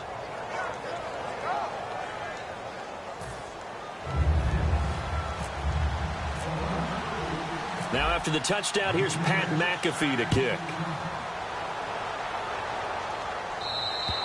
And as we see so frequently here in Colorado, that one over the end line, so it'll come out to the 25. Brock Osweiler now heading out there to get set to go here on offense. And the passing game, I mean, look at the numbers. It's fallen off. When a team is struggling, sometimes you look at the quarterback. When the quarterback starts to struggle, who goes over and picks him up? Yeah, that's always a big one, isn't it? Usually there's a quarterback whisperer somewhere. And what I mean by that is whether it's an assistant coach, whether it's one of his best friends on the team, someone that can get in his ear, get with him and say, all right, my man, what do you need? What's going on here? So there's one person he can lean on. He's going to have to lean on that guy right now. And the offense moving quickly to the line. They'll look to throw. They got a man over the middle. It's Woods. A nice pick up there, 10 yards, and it'll move the sticks. And the defense definitely showing blitz here. Back to throw. He's got time in the pocket. And that's off the mark, incomplete.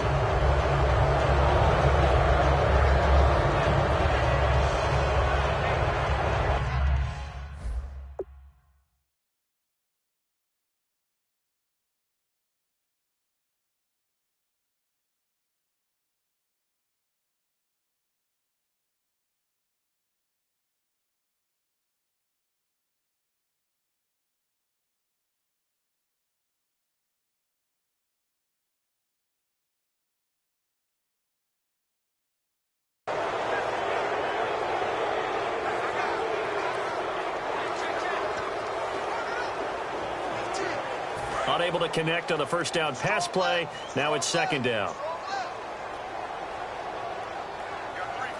One man in the backfield is Gordon. He'll look to throw. And incomplete there. A nice hit. Jars the ball free and brings up 3rd down. So many offense want to include their running backs into their passing offense and be able to swing the ball out or check it down to them. But sometimes those guys are just not as comfortable catching the ball as they are running it. So here we go now. An extra defensive back in there on 3rd and 10.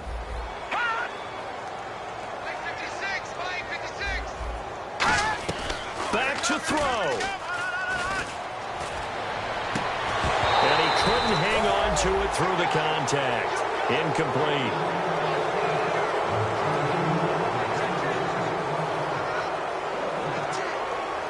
And down by 5. They've got to go for it here on 4th down. Let's go. Over. Here we go. It's Osweiler on 4th down. And that is incomplete. They had to go for it with such little time remaining. And the Raiders are going to win the football game.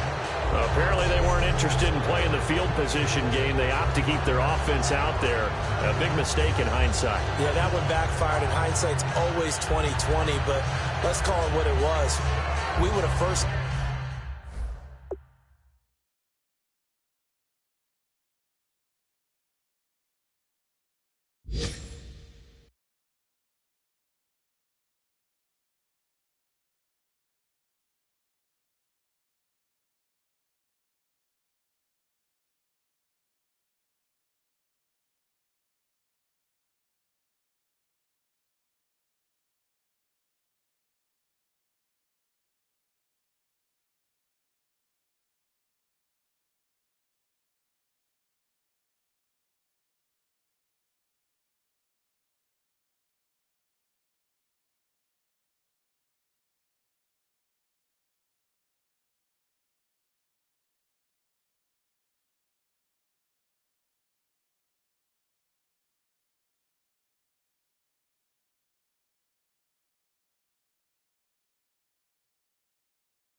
guessed that one and said, don't do it here. Bad situation. I think they need to be closer to midfield before I would start to think it was a good idea. Yeah. And once you start taking risks like that, you're going to have to keep taking them throughout the game, especially when they don't work. Yeah, at this stage of the second half, interesting.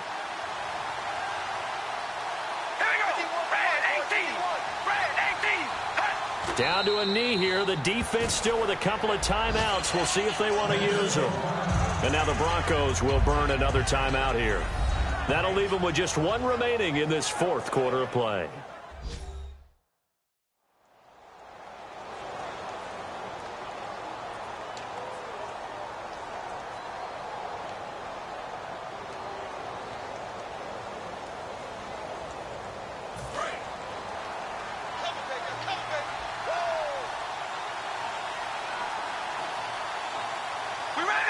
The Raiders likely going to get out of this with a victory as they take a knee. Now hang on here. Timeout called by the defense. It'll be their third and final timeout, so as they talk things over, we'll step aside. The Broncos going dime. 2 extra defensive backs for third down. Playing pass all the way.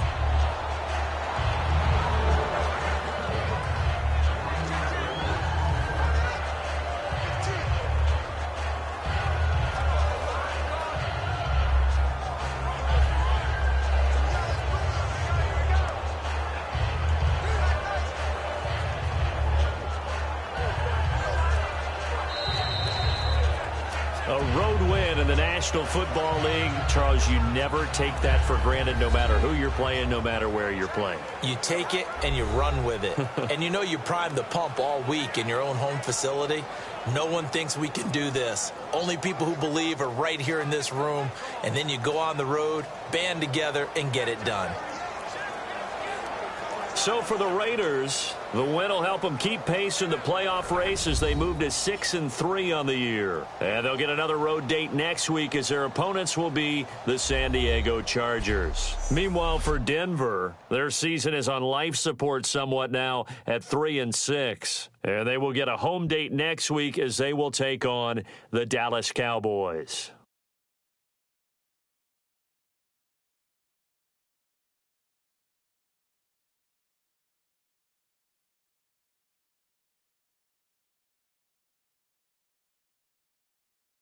So that'll just about do it for Charles Davis. I'm Brandon Gaudin. You've been watching the NFL on EA Sports. For more, log on to easports.com. Enjoy the rest of your afternoon, everyone, as we say so long from Denver.